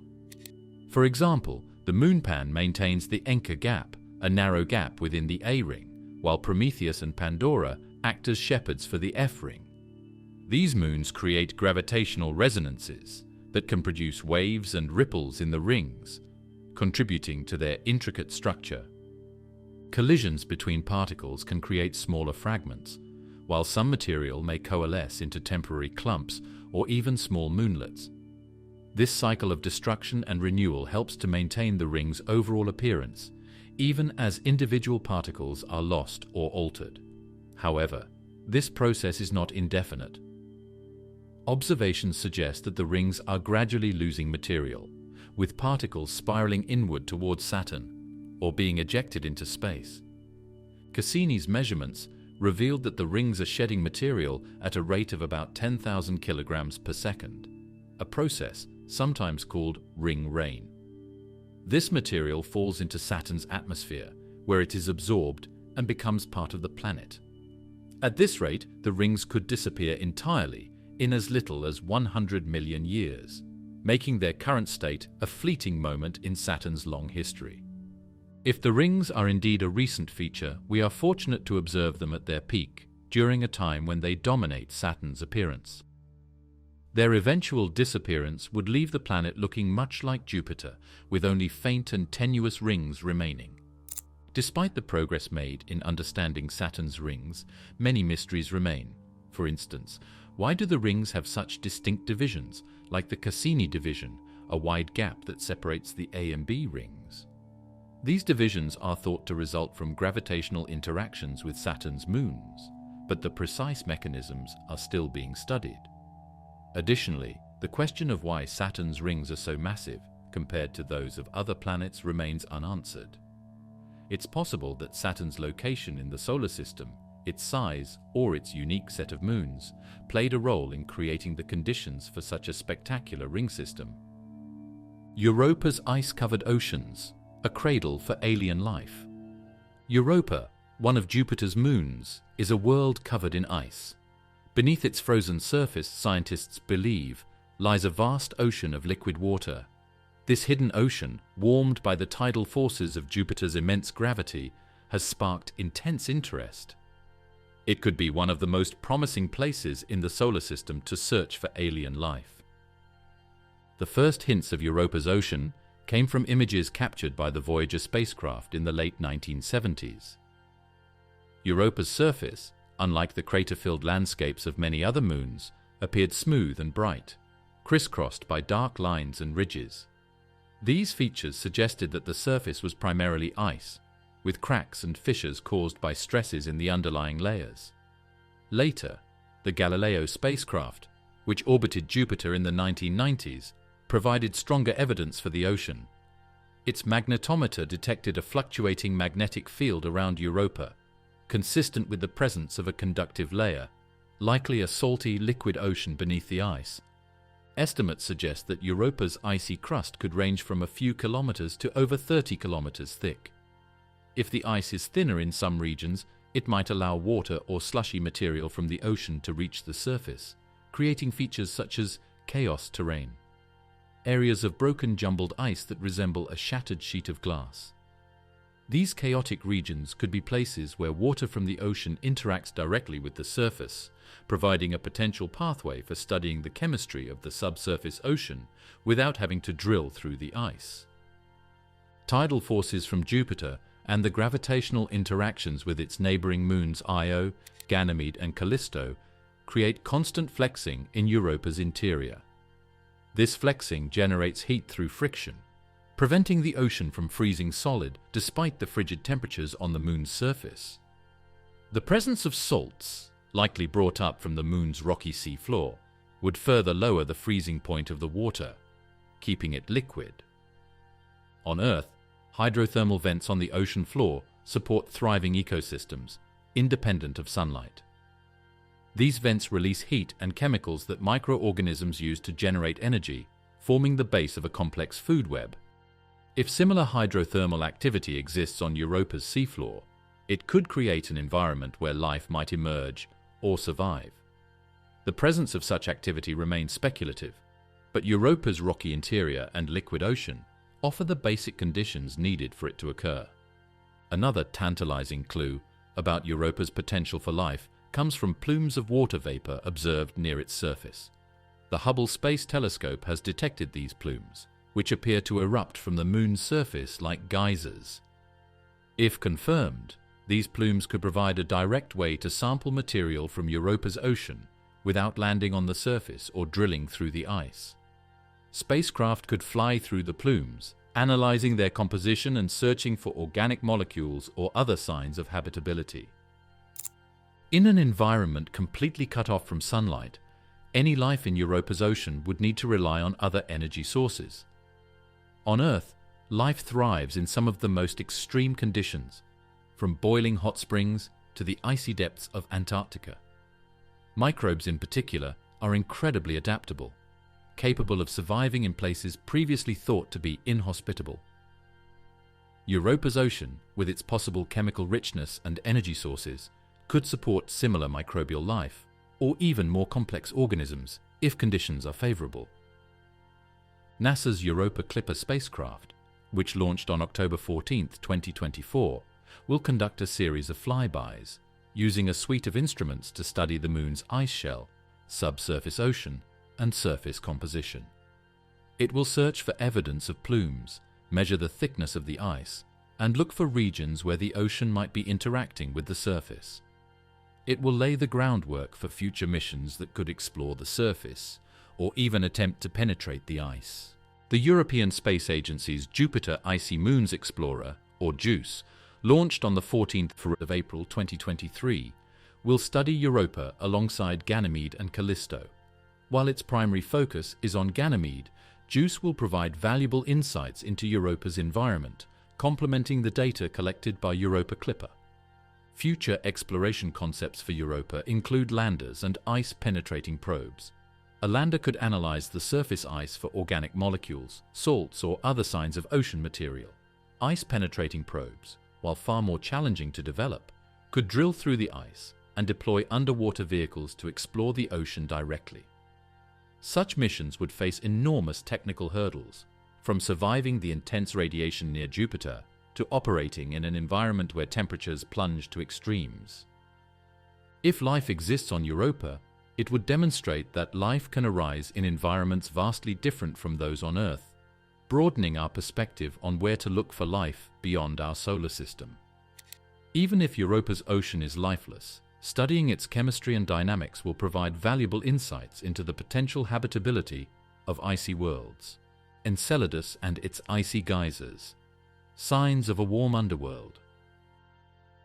The story of Enceladus, one of Saturn's smaller moons, took a dramatic turn when the Cassini spacecraft, during its mission around Saturn, revealed details about this moon that were completely unexpected. Early images from Cassini showed a surface covered in bright ice, making Enceladus one of the most reflective objects in the solar system. Its high albedo suggested a surface regularly refreshed by geologic activity, but the true nature of that activity wasn't immediately clear. As Cassini continued its observations, scientists noticed an odd heat signature near the moon's south pole, far warmer than what could be explained by sunlight alone. This clue pointed towards something unusual happening beneath the surface. The breakthrough came when Cassini detected water vapor plumes erupting from cracks in the icy crust near Enceladus's south pole, features now known as tiger stripes. These fissures act as vents, releasing material from a hidden ocean below.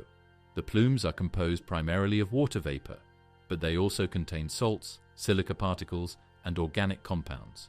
The composition of these ejections strongly suggests a connection to hydrothermal activity at the moon's sea floor, where water interacts with rock in a process that generates heat and releases minerals. The moon's orbit around Saturn creates tidal forces that flex its interior, generating heat through friction. Just like Europa, this process prevents Enceladus's subsurface ocean from freezing entirely. The tidal interactions are particularly intense because of the gravitational influence of neighboring moons like Dione, which helps sustain the stress that keeps the tiger stripes active. These forces may also drive circulation within the ocean, ensuring a dynamic environment capable of mixing nutrients and maintaining chemical gradients that life could exploit. The presence of organic molecules in Enceladus's plumes has been a game-changer for astrobiology. Cassini detected compounds containing carbon, hydrogen, oxygen, and nitrogen, key building blocks of life. More complex molecules, including some resembling those found in amino acids, have also been identified. While these compounds alone don't confirm the existence of life, They demonstrate that Enceladus has the raw materials necessary for it to emerge. The discovery of silica particles in the plumes supports the idea of active hydrothermal systems, as these particles likely form when hot water interacts with rocky material. The presence of salts in the plumes indicates that the water has been in contact with the Moon's rocky core, leaching minerals into the liquid. This interaction between rock and water is crucial because it could provide not only nutrients but also a mechanism for maintaining the ocean's chemical balance. The saltiness of the ocean could also influence its ability to remain liquid, as dissolved salts lower the freezing point of water, making it less prone to solidifying despite the cold temperatures on the Moon's surface. Titan's methane lakes, Earth-like weather on an alien world. Titan, the largest moon of Saturn, is a world of profound contrasts. With its thick, hazy atmosphere and surface dotted with lakes and rivers, it bears an uncanny resemblance to Earth's early environment. However, the similarities are skin-deep, as Titan's chemistry is vastly different. Its rivers and lakes are not filled with water, but with liquid methane and ethane, substances that are gases on Earth. It is the only moon in the solar system with a thick atmosphere, one that is even more substantial than Earth's. This atmosphere, composed primarily of nitrogen with a significant presence of methane, creates a permanent orange haze that obscures the surface. Before the arrival of the Cassini spacecraft, scientists could only speculate about what lay beneath this veil. Some hypothesized a world covered in oceans of methane, while others suggested a barren, frozen desert. The truth, as revealed by Cassini and its Huygens lander, turned out to be a mix of both.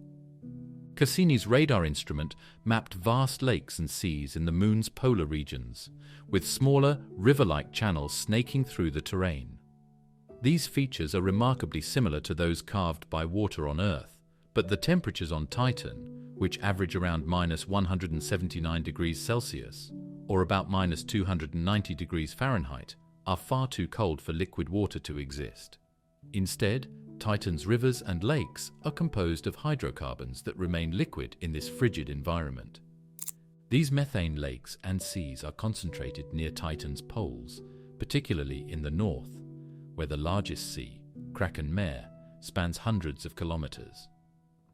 The polar regions are cooler and experience less evaporation than the equatorial areas, allowing liquid hydrocarbons to accumulate.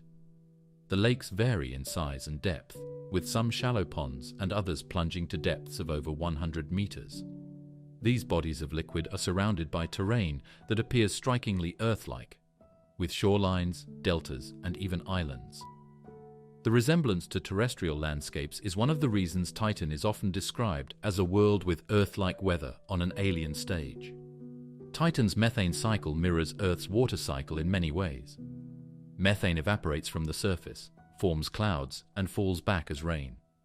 This cycle is driven by the energy from the Sun, even though Titan receives far less sunlight than Earth due to its greater distance from the Sun and its thick atmosphere.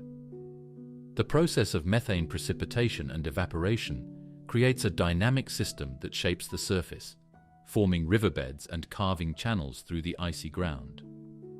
Cassini's data even captured evidence of seasonal changes, with lakes and rivers appearing to fill and dry out depending on Titan's 29.5-year orbit around the Sun. Methane clouds form in its lower atmosphere, and occasionally these clouds produce rainstorms. The rainfall on Titan is slow and steady, with larger droplets than those on Earth due to the lower gravity. When methane rain falls, it interacts with the icy surface, creating erosion and depositing sediments. Over time, these processes sculpt the landscape, forming features like valleys and dunes. Beneath the surface, Titan may hold yet another surprise. Evidence suggests the presence of a subsurface ocean of liquid water mixed with ammonia, which remains liquid at Titan's low temperatures. This ocean, hidden beneath a crust of ice, could play a significant role in the Moon's geology and chemistry. Tidal forces from Saturn's gravity may create stress within Titan's crust, generating heat and potentially allowing for interactions between the icy surface and the water below. One of the biggest questions about Titan is whether its methane-rich environment could support life. On Earth, all known life forms are based on liquid water, but Titan challenges scientists to consider alternative chemistries. Some researchers have speculated that life could exist in Titan's methane lakes, using hydrocarbons instead of water as a solvent. Such organisms would have to rely on entirely different biochemical pathways, perhaps utilizing the energy from chemical reactions involving methane and acetylene. Before life emerged on Earth, our planet likely had a thick atmosphere rich in nitrogen and methane, similar to Titan's.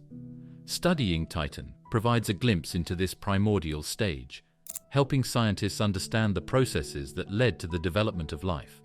The organic molecules in Titan's atmosphere, which are produced when sunlight interacts with methane, are similar to those that might have played a role in Earth's early chemistry. These molecules settle on Titan's surface, creating a layer of organic rich material that could serve as the building blocks for more complex compounds. Future missions, such as NASA's Dragonfly drone, aim to explore Titan's surface and atmosphere in greater detail. Dragonfly will be able to move between different locations, sampling the composition of the surface and studying the Moon's weather patterns. By landing near one of Titan's lakes, it could investigate the chemistry of the liquid hydrocarbons and search for signs of prebiotic processes. Ganymede's hidden magnetosphere, the only moon with a dynamo. Ganymede, the largest moon in the solar system, stands out for many reasons. Bigger than Mercury, it has a diverse surface of icy plains and rugged terrains, hinting at an active geological past. But one of its most intriguing features lies beneath its surface, an active magnetic field. Ganymede is the only moon known to generate its own magnetosphere, a protective bubble of magnetic influence that shields the moon from Jupiter's intense radiation. The discovery of Ganymede's magnetosphere was made by the Galileo spacecraft in the 1990s. Instruments on board detected evidence of a magnetic field emanating from within the moon, a finding that surprised scientists. Unlike planets, moons are generally not large or hot enough to sustain the kind of internal activity needed to produce a dynamo. For a magnetic field to exist, a celestial body typically requires a liquid core made of electrically conductive material, such as molten iron or iron-nickel alloy. Movement within this liquid, driven by convection, creates electric currents that produce a magnetic field. Ganymede appears to possess just such a core, but its exact composition and behavior remain topics of investigation. Beneath its icy crust, scientists believe a layer of liquid water exists, likely mixed with salts that make it electrically conductive. This ocean, lying tens to hundreds of kilometers below the surface, could be playing a role in Ganymede's magnetic properties. As Jupiter's powerful magnetic field sweeps past the Moon, it may induce electrical currents within this ocean, creating a secondary magnetic field that interacts with Ganymede's internal dynamo. This interplay of forces contributes to the Moon's unique magnetosphere. Jupiter's magnetic field is the strongest of any planet in the solar system, and its influence extends far beyond the planet itself.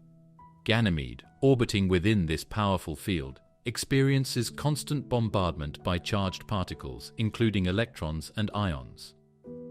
Its magnetosphere, though small compared to Jupiter's, provides a degree of protection for the Moon's surface by deflecting some of these particles. This creates a complex and dynamic environment where the two magnetic fields interact, leading to phenomena such as auroras. These glowing bands of light, seen near the Moon's poles, are caused by charged particles spiraling along magnetic field lines and colliding with molecules in the thin atmosphere. Observations of Ganymede's auroras have provided crucial information about its magnetic field and the subsurface ocean. Variations in the auroras, linked to changes in Jupiter's magnetic environment, support the idea that a conductive ocean lies beneath Ganymede's icy crust. The question of why Ganymede alone has a magnetic field among moons is central to understanding its evolution. Scientists believe that Ganymede's large size plays a crucial role. As the largest moon in the solar system, it retains more internal heat than smaller moons. This heat, generated by the decay of radioactive elements and possibly left over from its formation, drives convection in its liquid core. Without this heat, the dynamo would shut down and the magnetic field would disappear. Europa also has a subsurface ocean, but lacks an intrinsic magnetic field. Instead, it has an induced field caused by interactions between its ocean and Jupiter's magnetic environment. Similarly, Callisto, another large moon, shows no signs of internal activity or a magnetic field, despite having a suspected subsurface ocean. These differences emphasize how Ganymede's specific combination of size, internal structure, and heat generation creates conditions for a magnetic dynamo to operate. Uranus's tipped axis. What could have toppled a planet? While most planets spin on axes that are roughly perpendicular to the plane of their orbits, Uranus is dramatically different. Its axis of rotation is tilted by about 98 degrees, meaning it essentially rolls around the Sun on its side. This extreme tilt creates unique seasons, peculiar dynamics within its atmosphere, and strange behavior in its magnetosphere. But why did Uranus end up this way? The leading hypothesis to explain its tipped axis involves a colossal collision during the early days of the solar system. In the chaotic environment of planet formation, collisions between large bodies were common. Scientists suggest that Uranus was struck by a protoplanetary body, possibly the size of Earth or larger. The impact would have delivered enough energy to topple Uranus, knocking it onto its side. This theory aligns with computer simulations, which show that a single, well-aimed collision could account for the extreme tilt while leaving the planet's orbit largely undisturbed. Evidence supporting the collision hypothesis comes from Uranus's moons and ring system. The planet's rings and its larger moons are all aligned with its equator, which is tilted relative to the Sun. This alignment suggests that the moons and rings formed after the tilt occurred or were reshaped into their current configuration by gravitational forces following the event. If Uranus had been tilted gradually by other forces, its moons might have retained a different orbital orientation. However, some argue that a single impact might not be enough to explain all of Uranus's peculiarities. For instance, the planet's internal structure appears to be relatively undisturbed, with no obvious signs of a dramatic upheaval. This has led to alternative theories, such as the possibility of multiple smaller impacts over time, each contributing incrementally to the tilt. Another possibility involves the gravitational interactions between Uranus and other large bodies in the early solar system. Orbital resonance, a phenomenon where two orbiting bodies exert regular gravitational influences on each other, could have played a role. If Uranus once had a closer relationship with Neptune, or a large, now-lost object in the solar system, these interactions could have gradually shifted its axis. Resonances can amplify small tilts over time, potentially leading to the extreme angle we see today. A single Uranian year lasts 84 Earth years, and because the planet is tipped over, each pole experiences 42 years of continuous sunlight, followed by 42 years of darkness. Near the equator, the sun rises and sets in a more familiar pattern, but the length of days and nights varies dramatically over the course of the year. The interplay of sunlight and shadow, combined with Uranus's thick atmosphere, leads to strange and poorly understood weather patterns. The planet's axial tilt also influences its magnetosphere. Unlike Earth's magnetosphere, which is closely aligned with its rotational axis, Uranus's magnetic field is tilted by about 59 degrees from the axis. This misalignment, combined with the planet's extreme tilt, creates a lopsided and dynamic magnetosphere. As Uranus rotates, its magnetic field wobbles in a way that is almost chaotic, exposing different parts of the planet to varying levels of radiation. This unusual configuration makes Uranus's magnetosphere one of the most complex and fascinating in the solar system. Diamond rain on Uranus and Neptune. Exotic physics in alien atmospheres. Deep within the atmospheres of Uranus and Neptune, the ordinary elements we know on Earth are subjected to conditions so extreme that they transform into something extraordinary. Among the most fascinating processes that occur inside these icy giants is the formation of diamonds, created from the elements found in methane and other hydrocarbons. These diamonds don't simply sit buried in the planet's interior. They may fall like rain, sinking deep into the planet's cores. Unlike Jupiter and Saturn, which are dominated by hydrogen and helium, Uranus and Neptune are often referred to as ice giants because of their substantial amounts of water, ammonia, and methane. Methane, in particular, plays a key role in the potential formation of diamonds. Methane molecules consist of one carbon atom bonded to 4 hydrogen atoms. In the upper atmospheres of Uranus and Neptune, methane is relatively stable and contributes to the blue-green coloration of the planets. However, as one moves deeper into the atmosphere, the conditions change drastically. Pressure and temperature increase with depth, reaching levels thousands of times greater than the atmospheric pressure at sea level on Earth. Coupled with temperatures of thousands of degrees, methane molecules begin to break apart. The carbon atoms released from methane are free to bond with one another. Under the right conditions, they arrange themselves into crystal structures, diamonds. By compressing hydrocarbons like methane with powerful lasers and shock waves, researchers have been able to replicate the extreme conditions found in the interiors of these planets. In these experiments, they've observed the formation of tiny diamond-like structures, confirming that such processes are indeed possible. These findings provide compelling evidence that diamond formation could be occurring on a massive scale within these planets. As the diamonds form and sink deeper into the planet's interiors, they may release energy. This process, known as latent heat, occurs when materials change phase, such as from gas to solid. The energy released could contribute to the planet's overall heat budget, potentially influencing their thermal profiles and internal dynamics. The sinking diamonds might also affect the planet's internal layering. As they move toward the core, they could accumulate in dense diamond-rich layers, altering the distribution of mass within the planet. This redistribution could, in turn, affect the way Uranus and Neptune rotate and how their magnetic fields are generated. Both planets have magnetic fields that are highly unusual compared to Earth's, being tilted and offset from their rotational axes. The movement of electrically conductive materials, possibly influenced by the diamond rain, might play a role in these magnetic field anomalies. Pluto's glaciers of nitrogen, a world defying expectations. Pluto, once considered the 9th planet of our solar system, was reclassified as a dwarf planet in 2006. The distant icy world, lying billions of kilometers from the Sun, revealed surprises of its own during the New Horizons mission in 2015. Images and data sent back revealed an active surface, including vast glaciers composed not of water but of nitrogen ice.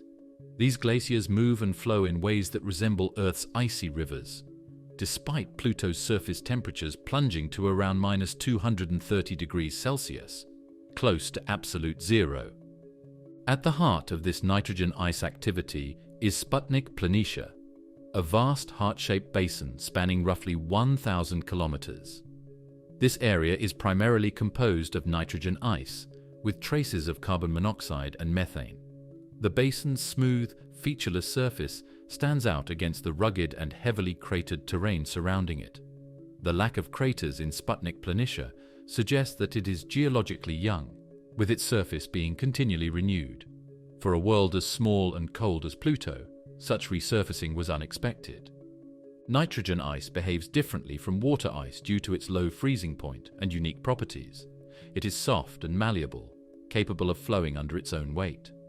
On Sputnik Planitia, nitrogen glaciers are observed to flow outward from the center of the basin, much like glaciers of water ice flow on Earth.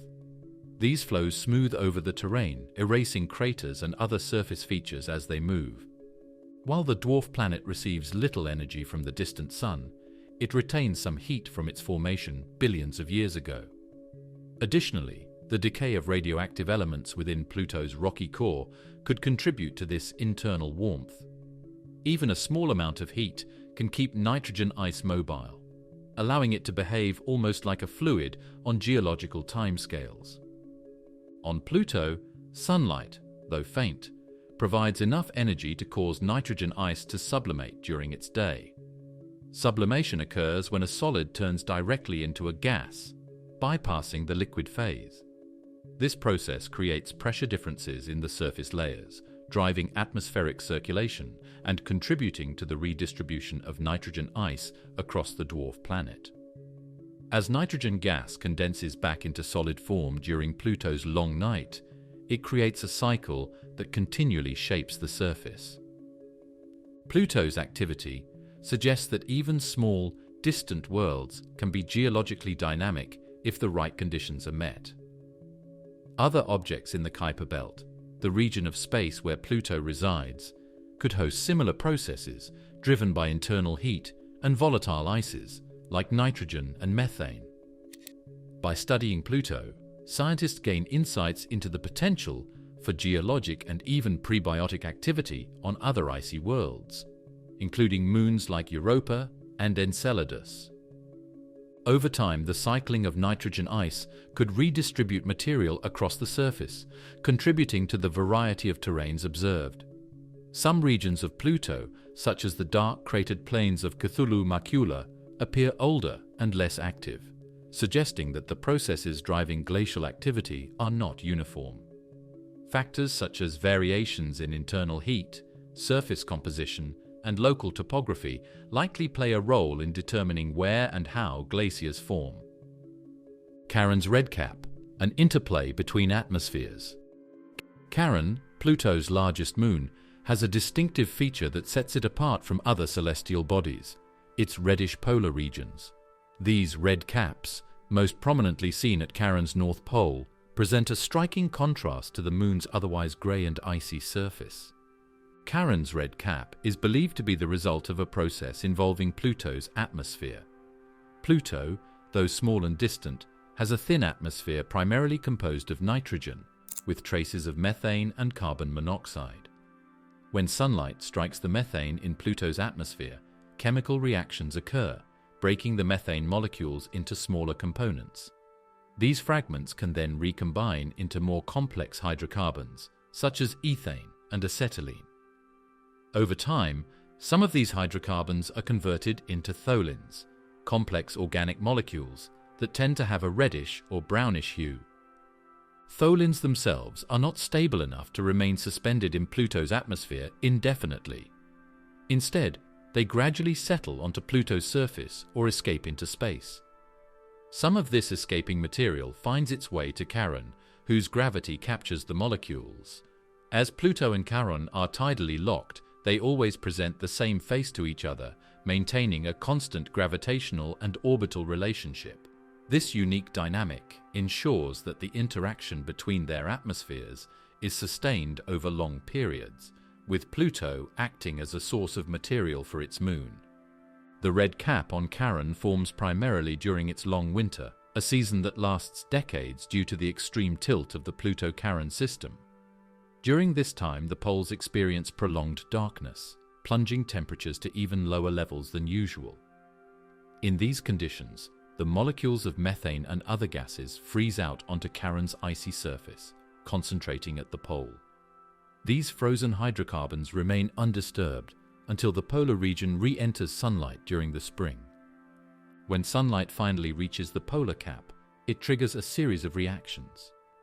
Ultraviolet radiation from the sun interacts with the frozen methane and other hydrocarbons, breaking their bonds and allowing them to recombine into tholins.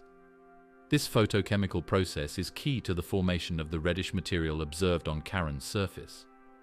The tholins are stable enough to persist long after the methane has sublimated back into the weak atmosphere or drifted off into space. Over time, the cycle of freezing and photochemistry builds up a layer of reddish tholins, creating the distinctive polar cap. It was long assumed that moons like Karon, orbiting small and distant worlds, would be geologically and atmospherically inert. However, the exchange of material between Pluto and Karon demonstrates that even tenuous atmospheres can have significant effects on neighboring objects. This process is unique in our solar system, as no other planet-moon pair exhibits such a clear and direct atmospheric interplay. The tholins that give it its color are not unique to Pluto and Karon, but are found across the solar system in environments rich in organic molecules. For example, tholins have been detected in the atmospheres of gas giants like Saturn and Jupiter, as well as on the surface of Saturn's moon Titan. However, the way these molecules form and accumulate on Karon is distinct, providing valuable insights into the chemistry of icy bodies in the Kuiper belt. Karon's red polar regions also highlight the importance of sunlight in driving chemical processes, even at great distances from the Sun. While the intensity of solar radiation at Pluto's distance is only a fraction of what Earth receives, it is still sufficient to power the photochemical reactions necessary to form tholins. This demonstrates the resilience of chemical processes in low-energy environments and their ability to create strikingly diverse features on planetary bodies. The Kuiper belt's missing mass, a region of shadows and questions. The Kuiper belt, a vast and distant region beyond Neptune, is a remnant of the solar system's early history. Stretching from about 30 to 55 astronomical units from the Sun, it is home to icy bodies, dwarf planets like Pluto and Homea, and countless smaller objects. Despite its extensive reach, one of the most perplexing mysteries of the Kuiper belt is its missing mass. By all accounts, the belt should be much more massive than it is. Early models of solar system formation suggest that the Kuiper belt could have held several times the mass of Earth. Yet today, its combined material is less than a tenth of Earth's mass.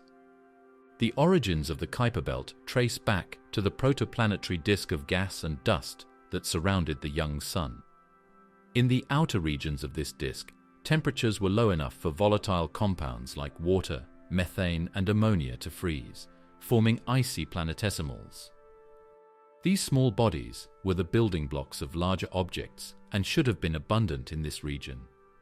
Models suggest that the Kuiper belt was initially dense and teeming with material, a zone brimming with potential for the formation of planets or large moons. However, the reality is far from this expectation, prompting questions about what caused the dramatic loss of mass. One compelling explanation lies in the idea of planetary migration. During the early stages of the solar system, the orbits of the giant planets, Jupiter, Saturn, Uranus, and Neptune, were not fixed. Gravitational interactions between these massive worlds and the smaller objects in the protoplanetary disk caused the planets to shift their orbits over time. Neptune, in particular, is believed to have played a significant role in shaping the Kuiper belt. As it migrated outward, its powerful gravity scattered many of the icy bodies in the region. Some of these objects were flung inward, where they either collided with the inner planets or were absorbed by the Sun.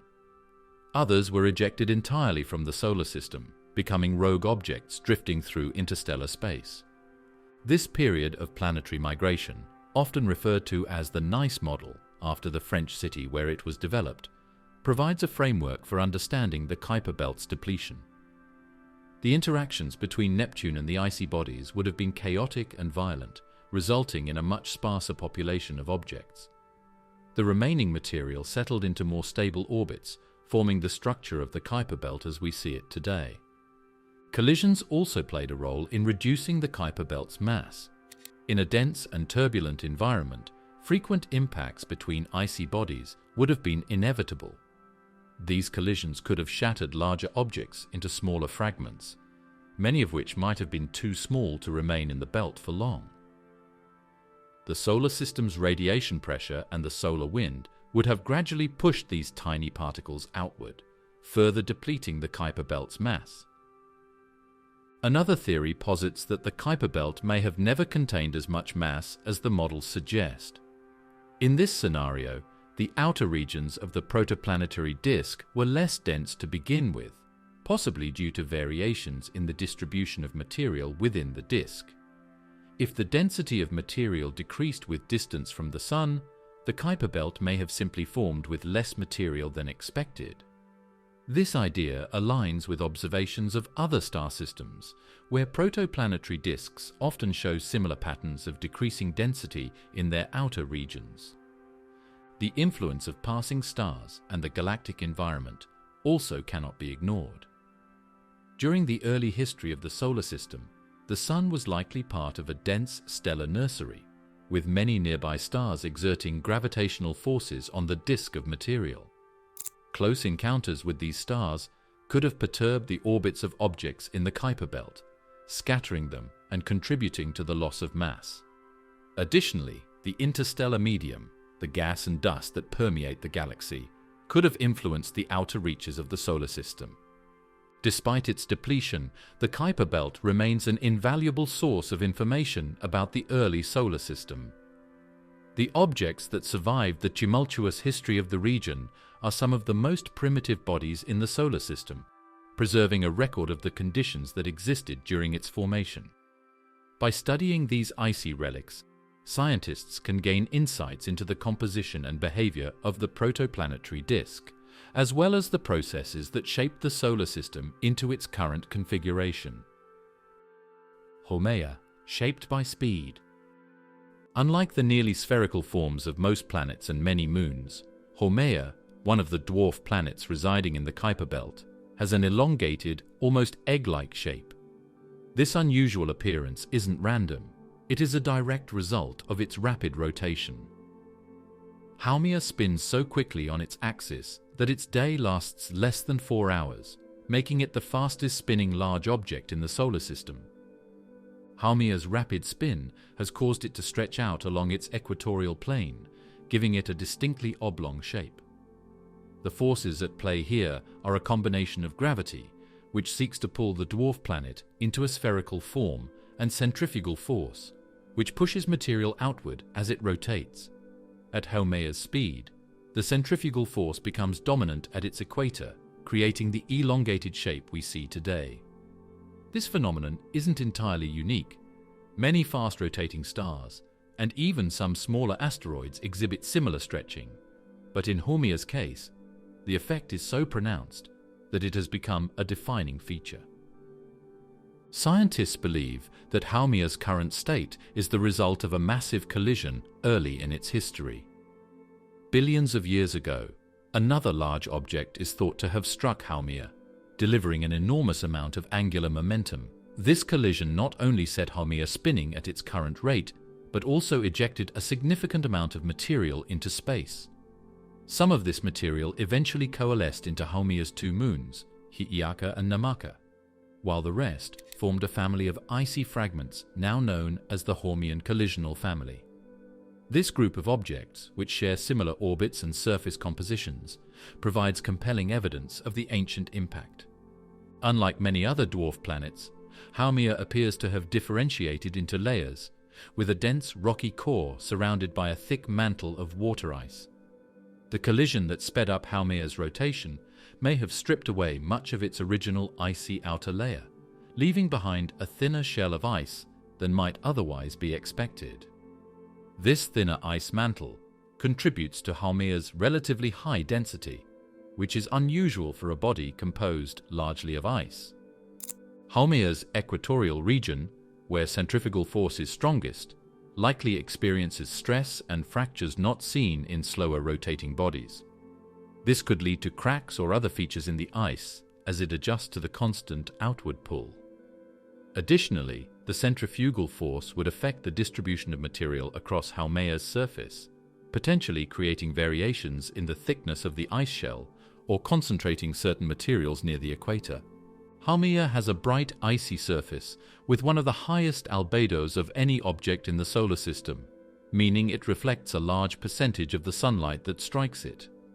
This high albedo is consistent with the presence of crystalline water ice, which is thought to have been exposed or formed during the impact that shaped Haumea. Over time, cosmic radiation and solar wind would typically darken an icy surface, suggesting that Haumea's ice is relatively young and may have been refreshed through resurfacing processes.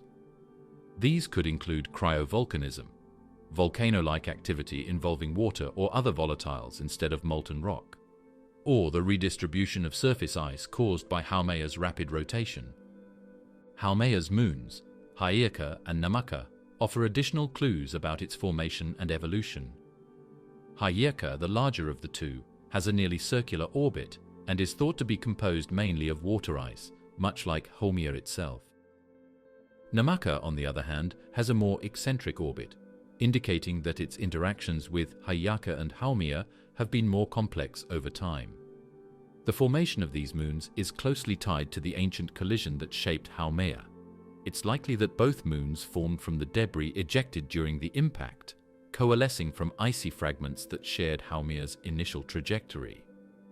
Despite their small size, Hyakea and Namaka exert some gravitational pull on Homea, just as Haumea influences them. Over time, these interactions could affect the moon's orbits and possibly Homea's rotation rate, though the changes would be very gradual. From Earth, Haumea's elongated form and rapid rotation create challenges for astronomers trying to determine its exact size and shape. Observations using telescopes and occultation events, where Haumea passes in front of a distant star, temporarily blocking its light, have provided valuable data, but there is still some uncertainty about its dimensions. Current estimates suggest that Haumea's longest axis is about twice the length of its shortest axis, emphasizing just how stretched it has become. One of the most remarkable discoveries about Haumea came in 2017 when astronomers detected a ring around the dwarf planet. This ring is located near Haumea's equatorial plane and is thought to be composed of icy particles. Its origin is still a matter of debate, but it may have formed from material shed by Homea itself, possibly as a result of its rapid spin or the ancient collision. This places Homea among a select group of solar system objects known to have rings, including the giant planets and a few other minor bodies. Aris and Dysnomia, the distant world that rivaled Pluto. Aris, one of the most distant known dwarf planets in the solar system, was discovered in 2005 and was initially thought to be larger than Pluto, which sparked debates about the definition of a planet and eventually led to the reclassification of both Aris and Pluto as dwarf planets. In 2006, the International Astronomical Union introduced a new definition of a planet which required that a celestial body must orbit the Sun, be spherical due to its own gravity, and have cleared its orbital neighborhood of other debris. Aris, like Pluto, failed the third criterion, leading to their classification as dwarf planets. Aris lies at an average distance of 68 astronomical units from the Sun, nearly 68 times the distance between Earth and the Sun. Its orbit is not only distant, but also highly elliptical, taking Aris as far as 97 astronomical units at its farthest point, or aphelion, and as close as 38 astronomical units at its nearest, or perihelion. This elongated orbit means that Aris spends much of its time in the frigid outer regions of the solar system, where sunlight is faint and temperatures plummet to as low as -243 degrees Celsius. Despite these harsh conditions, Aris boasts a remarkably high albedo, reflecting about 96% of the sunlight that hits its surface. This makes it one of the brightest objects in the Kuiper belt. The reflective surface suggests that Aris is coated with a layer of nitrogen and methane ice, which forms a frozen crust over the rocky and icy interior. The presence of these ices indicates that Aris likely has a history of atmospheric activity, where gases may have been released from the surface during times when the dwarf planet was closer to the Sun. As Aris cooled and moved away, these gases froze out, creating the shiny surface we see today. Aris is not alone in its distant orbit. It is accompanied by a small moon named Dysnomia, discovered shortly after Aris itself. Dysnomia orbits Aris at a distance of about 37,000 kilometers and has a diameter estimated to be around 700 kilometers, making it relatively small compared to its parent body. By studying the moon's orbital dynamics, scientists determined that Aris is slightly smaller than Pluto, but more massive, indicating that it has a higher density. This suggests that Aris contains a greater proportion of rock compared to ice. a characteristic that could be a result of its formation history. Like other dwarf planets in the scattered disk, Aris likely formed closer to the Sun before being gravitationally ejected into its current orbit. This ejection could have been caused by interactions with the giant planets, particularly Neptune, during the early days of the solar system. The chaotic environment of this time would have scattered smaller bodies like Aris into the distant reaches of the solar system, where they settled into stable yet highly elliptical orbits. Observations using powerful telescopes have hinted at variations in surface composition, suggesting that certain regions may have different amounts of nitrogen and methane ice or other compounds. These variations could be the result of localized outgassing or differences in the way the surface interacts with sunlight and cosmic radiation over time. Eris's surface is likely bombarded by micrometeorites and exposed to high-energy cosmic rays, which could alter the chemical makeup of the ice, creating subtle color differences or changes in reflectivity. The Sun's heliosphere, our shield against galactic invaders. The Sun, as the heart of our solar system, is more than just a provider of light and warmth. It exerts influence far beyond the visible solar surface, extending its presence across billions of kilometers in the form of the heliosphere. This vast bubble of charged particles and magnetic fields envelops the solar system, acting as a shield against harmful radiation from interstellar space. The heliosphere begins with the solar wind, a constant stream of charged particles, mostly electrons and protons, that flows outward from the Sun at supersonic speeds. This solar wind, energized by the Sun's immense heat and magnetic activity, creates a dynamic and expansive bubble around the solar system. The particles of the solar wind are carried along by the Sun's rotating magnetic field, forming a spiraling pattern as they travel outward. As the solar wind moves through the solar system, it pushes against the interstellar medium, a thin soup of gas, dust, and cosmic rays that fills the space between stars. The boundary where the solar wind pressure balances with the incoming interstellar material marks the edge of the heliosphere.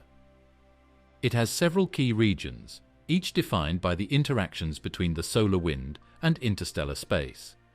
Closest to the Sun is the heliospheric termination shock, a region where the solar wind slows down abruptly from supersonic to subsonic speeds as it encounters resistance from the interstellar medium.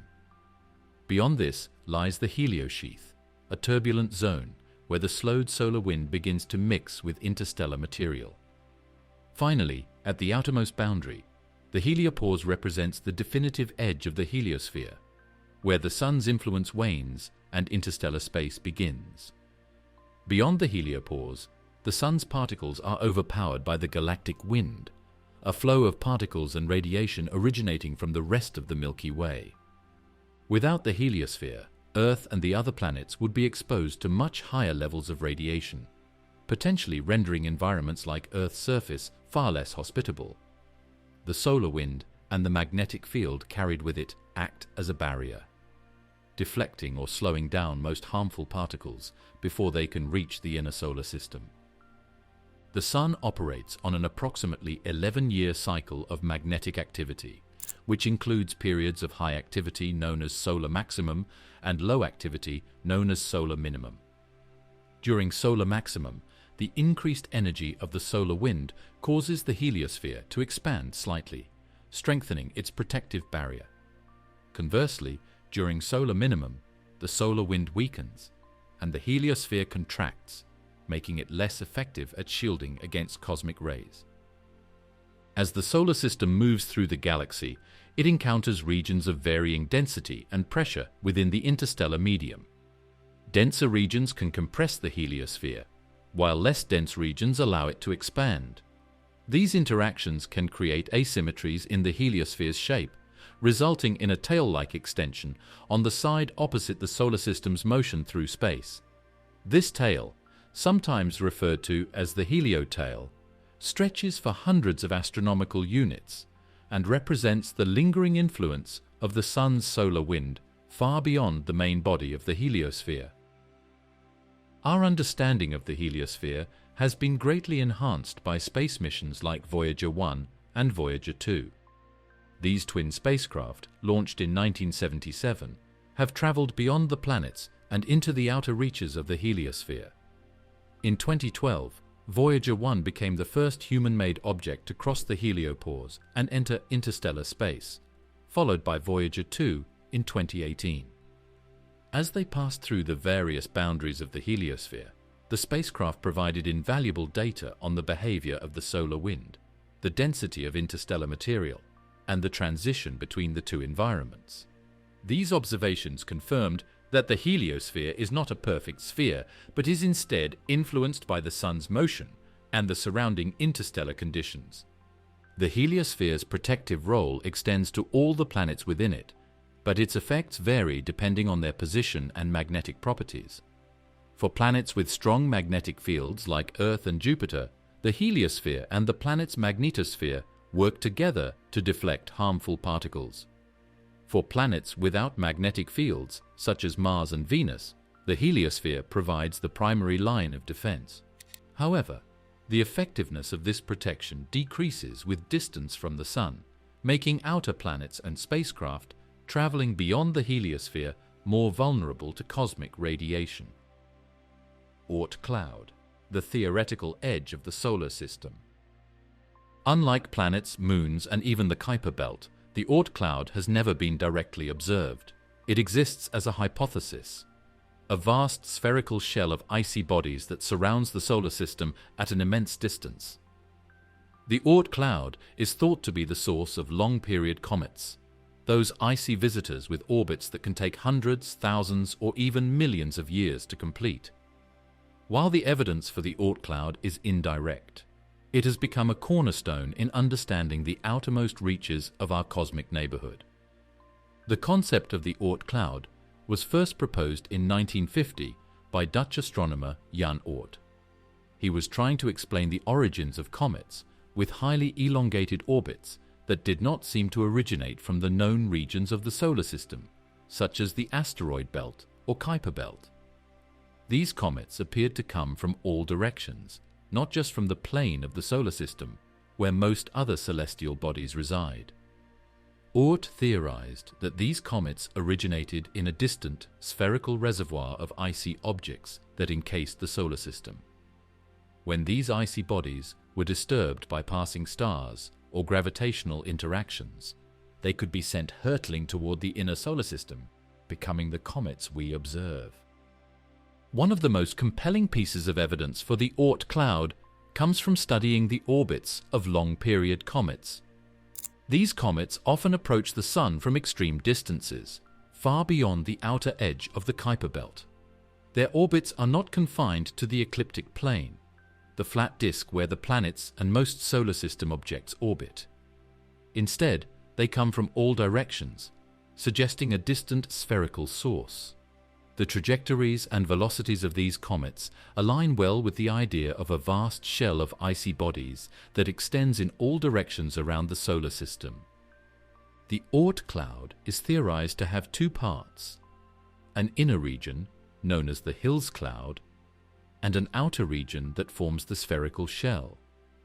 The inner region is thought to be denser and closer to the Sun, while the outer region is more diffuse and stretches to the farthest limits of the Sun's gravitational influence. The outer edge of the Oort cloud is estimated to be anywhere from 10,000 to 100,000 astronomical units from the Sun. The outer boundary of the Oort cloud would place it nearly halfway to the nearest star, Proxima Centauri. The icy bodies in the Oort cloud are believed to be remnants from the formation of the solar system.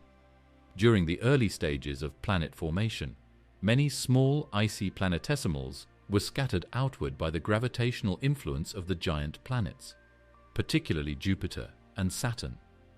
While some of these objects were ejected entirely from the solar system, others were captured in distant orbits, forming the Oort cloud. These icy bodies have remained largely unchanged for billions of years, preserved in the cold and dark reaches of space. Occasionally, objects from the Oort cloud are perturbed and sent toward the inner solar system. These disturbances can be caused by passing stars, molecular clouds, or even the tidal forces of the Milky Way galaxy. When an object from the Oort cloud ventures into the inner solar system, it can become a comet. As the comet approaches the Sun, its icy surface heats up, releasing gas and dust to form the bright coma and tail that make comets so spectacular to observe. Studying these comets gives scientists a rare opportunity to learn about the composition of the Oort cloud. Comets are often described as dirty snowballs because they are composed of a mixture of ice, dust, and rocky material. The ice is made up of water, methane, ammonia, and other volatile compounds, which are among the building blocks of the solar system. By analyzing the composition of cometary material, scientists can gain insights into the conditions that existed in the early solar system. Some comets also contain complex organic molecules, sparking questions about whether comets could have played a role in delivering the precursors of life to Earth. The objects in the Oort cloud are incredibly distant and faint, making them nearly impossible to detect with current technology. Even the largest telescopes cannot resolve objects at such great distances. Future technological advancements may one day allow for direct observations or even missions to explore this distant frontier. Similar structures are believed to exist around other star systems, and studying the Oort cloud can provide insights into the processes that shape planetary systems. Interstellar visitors, Oumuamua and Borisov, as cosmic interlopers. Interstellar objects are celestial bodies that originate outside our solar system and through chance or unknown mechanisms pass through its vast expanse. Until recently, such objects had only been theorized, their existence predicted based on models of planetary system formation. Then, in October 2017, astronomers detected the first known interstellar visitor, named Oumuamua, followed by a second, Comet Borisov, in 2019. The first detection of Oumuamua sent ripples of excitement and curiosity through the scientific community. The object was initially spotted by the Pan-STARRS 1 telescope in Hawaii, which was scanning the sky for near-Earth asteroids. At first, astronomers thought it might be a typical comet or asteroid from within the solar system. However, its trajectory immediately revealed that it was something extraordinary. Unlike solar system objects, which follow elliptical orbits bound to the Sun's gravity, Oumuamua was on a hyperbolic trajectory, meaning it was not gravitationally bound to the Sun. This trajectory indicated that Oumuamua had come from interstellar space, passed through the solar system, and was already on its way out, never to return. Its name, chosen from the Hawaiian language, means scout or messenger from afar arriving first, a fitting title for such a unique discovery. But as observations continued, Oumuamua's strangeness only deepened. Measuring approximately 800 meters in length but only about 80 meters wide, it had an extremely elongated, cigar-like shape, something never before observed in asteroids or comets within the solar system. Its surface appeared reddish, similar to objects found in the Kuiper belt, but its lack of a visible coma, the cloud of gas and dust typically surrounding a comet, posed a mystery.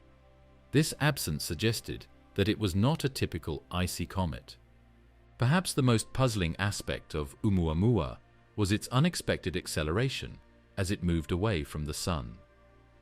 Objects like comets can exhibit acceleration due to outgassing, where sunlight heats the surface and releases jets of gas.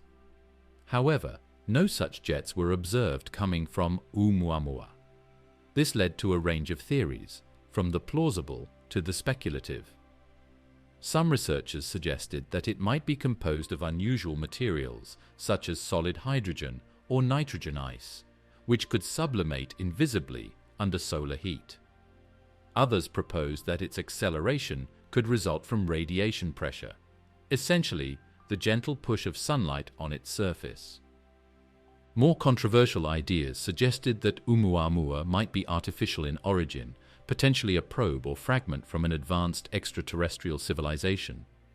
This notion was fueled by the object's unique shape, which some argued could be ideal for minimizing resistance during interstellar travel, and its peculiar acceleration, which could theoretically be explained by a light sail, a technology humans have only recently begun to explore.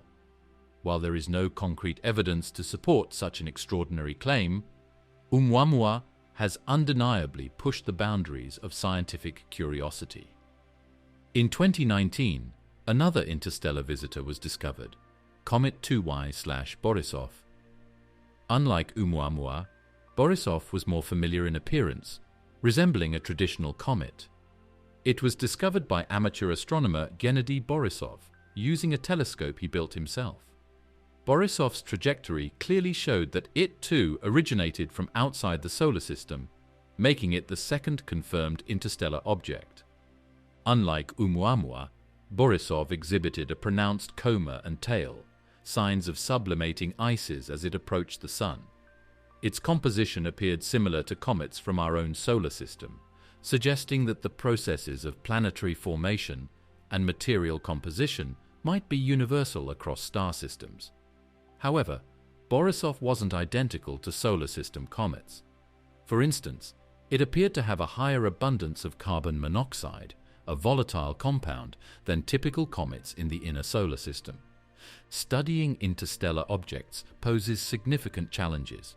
Their high velocities and fleeting visits make them difficult to observe in detail. Both Oumuamua and Borisov were detected only after they had already entered the solar system, giving astronomers limited time to study them before they moved out of range. Future efforts to detect interstellar objects earlier could provide more opportunities for observation, possibly even allowing for spacecraft missions to study them up close. What stories do these objects carry about their origins? Could they harbor the building blocks of life, or even signs of extraterrestrial life? While these questions remain unanswered, each interstellar visitor is a fragment of another world, traveling through the void of space, offering a rare glimpse into the cosmos beyond our solar system. And on that wonderful note, this voyage comes to a close. Were there any spectacular enigmas that we missed? Sound off in the comments below, and if you enjoyed the video, consider leaving a like and subscribing. Thanks for watching.